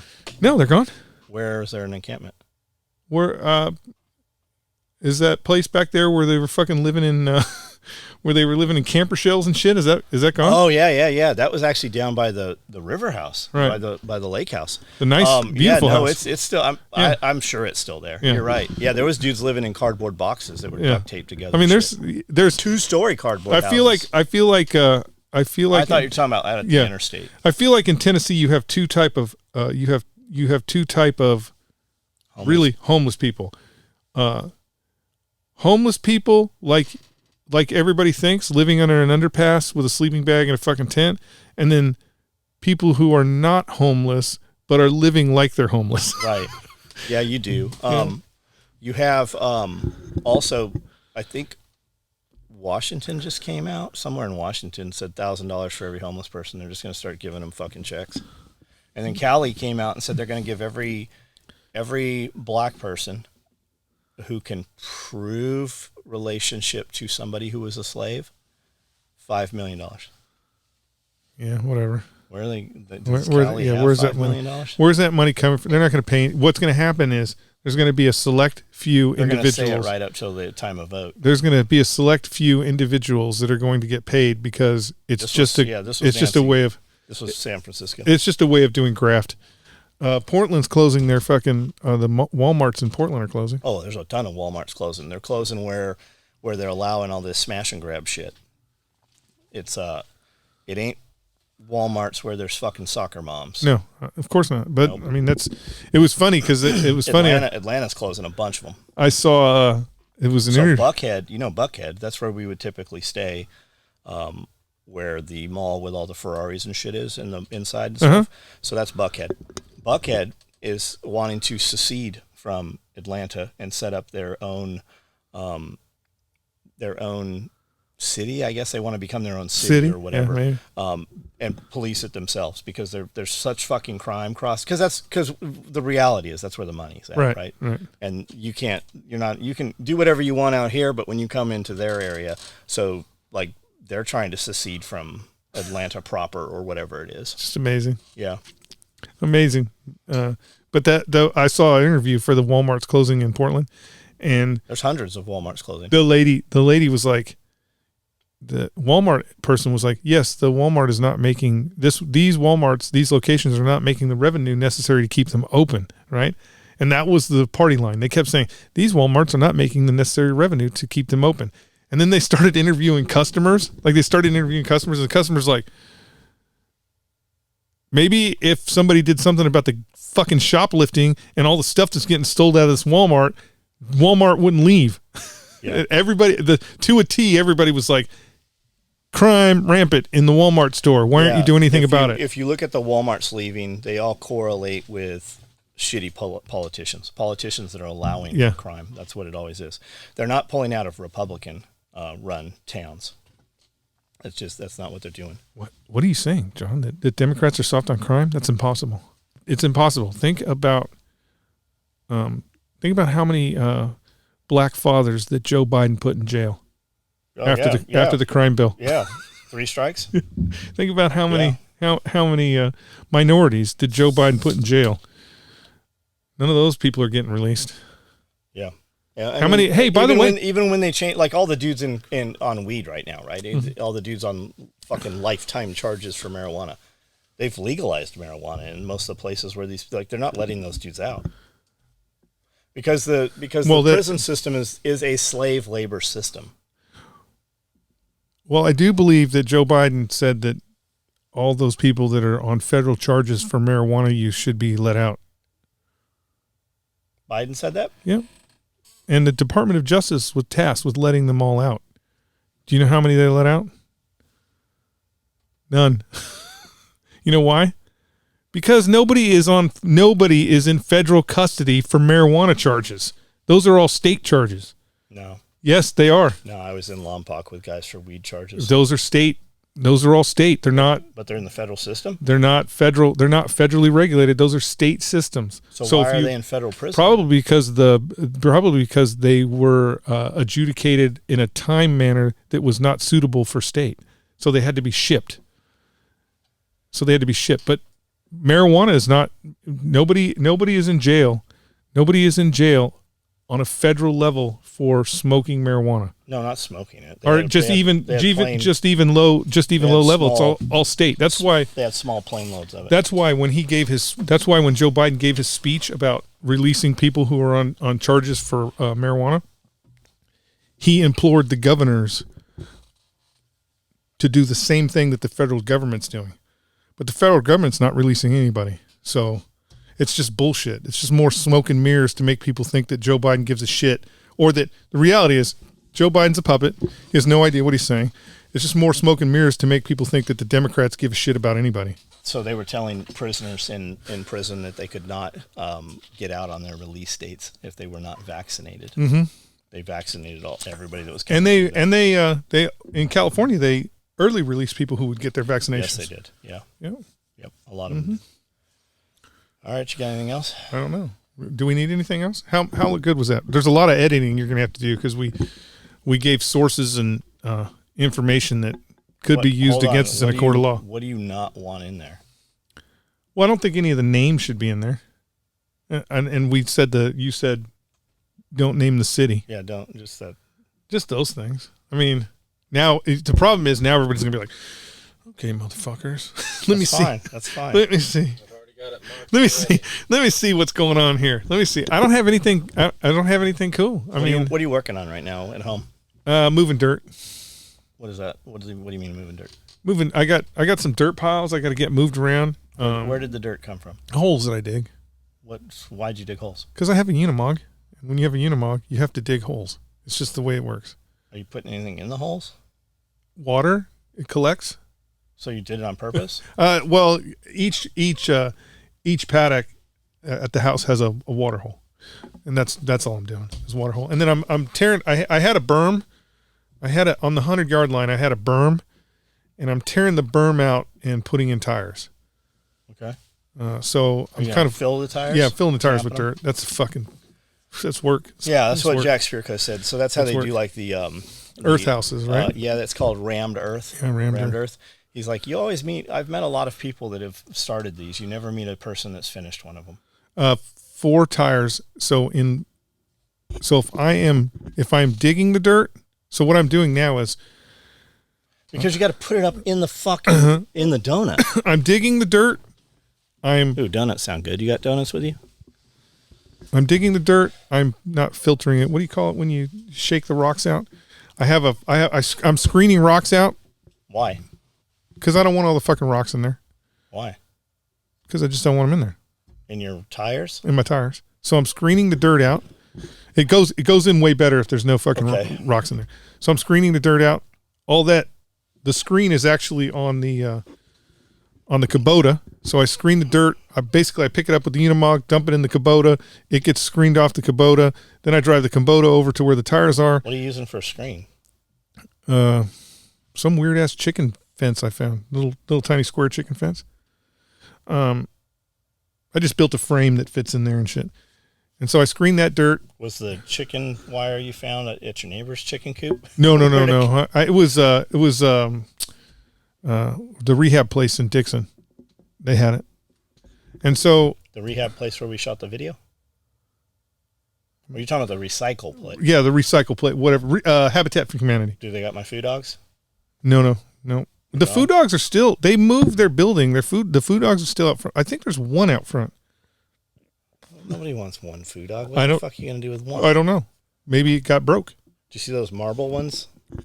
Those are badass. Oh, what's up? There's a 5-ton dump truck. Yeah. Somebody's supposed to give me some information on it. Because that would really be the childhood dream, to be running around with a dump truck and a tractor that can put dirt in it, and then I would just move dirt around the property. You put a lot less wear and tear on that equipment too. Yeah. So, and then I screen it, then I put it in the tires, tamp it, do all that bullshit. So doing all that, I by myself can only do 4 tires in a day. Holy shit. Because when you're tamping that, why don't you just lay your tires out and fill them with concrete? Because I don't ball like you, John. I don't have that kind of. Would it ricochet? It would ricochet. I don't have that kind of money. Anyways, even if I was just filling them with concrete, fucking concrete. Have you seen how it's doubled in price, man? Yeah, concrete's getting expensive. Yeah, it's doubled in price. Anyways, so make your own Roman concrete. They figured out how Roman concrete's made. Look it up. They didn't. You can make your own Roman concrete. They you don't even really figure it out. You don't even need big corporations for concrete anymore. Make your house out of Roman concrete. It's still the only thing that's surviving. What else? Anything? Or you don't have anything else? What is getting made this week? I don't even know. What kind of pouch? By the time this comes up, it'll all be sold anyways. If you want to see what we're making that you can buy, I do a live feed every night at 9:00. Most of the guys that get our stuff watch the live feed. We also send a text message out each night that has some stuff in it. and you can get on our text list from soetacticalgear.com. Other than that, I don't even know what we're building in there. Ton of stuff. But what about the new shirt? When did that drop? Our OnlyFans, Glocks only, looks like OnlyFans. That dropped last week. Are there any left? There's probably none left, is there? There's a few in like little teeny girl sizes, random sizes. There's some left. Yeah, little teeny girl or huge. I got there was a batch printed that says tactical instead of tactical. He forgot the C. Tactical. I like it. I'm like, bring them. I'll take them. Yeah, tacticals. I'll take them. Tacticals. I love tacticals. We'll use them somewhere. I know, tacticals. We got to come up with a whole line of tacticals. So if you buy one, you will not get a misprinted one. We have correct ones that are bagged and sealed and everything. And tacticals. Tacticals. That's cool. I like that. I think that would be worth more money. It's like the upside down airplane stamp. Yeah. Yeah, definitely. Definitely worth more money. Worth lots of money. And if you want a tactical shirt, you need to email John. He messaged me and he's like, "Hey, I fucked these up," and he sent me the picture, and I didn't see what was wrong with it. I'm like, I even have to ask. It's happened a few times here or there. He'll be like, "Hey, which of these artworks do you like? This one or this one?" I'm like, I can't even see the difference. What's the difference in them? So tactical. I love it. We have to have some tactical. But yeah, a dump truck. If he gives me, the problem is in the 5-ton world, a dump truck is worth more than a fucking regular 5-ton. And so they're probably going to want too much money for it. I mean, when I say too much money, it's probably going to be, my guess, 21. But in the military dump truck world, it's not nearly as good a dump truck as a real fucking dump truck is. If you're talking about a 2-axle dump truck, yes, there are better civilian 2-axle dump trucks. True. Yeah. We're talking about a 2-axle dump truck. There's better trucks, but that one's sitting at a car lot. It's a weird place for it to be. He has a lot of weird stuff. Yeah. A lot of weird He's stuff. just the weird guy. Hey, I want to buy this thing. What do you got to trade in for He has it? a lot of Lamborghini stuff. Really? He's got a lot of cool stuff. You want to go? You could go buy a Lambo. I could buy a dump truck. Oh, and he has a bunch of razors out front too. What kind of crazy video would that be if you're buying Lambo suitcases and I'm buying a dump truck? I want a dump truck. You can have that one.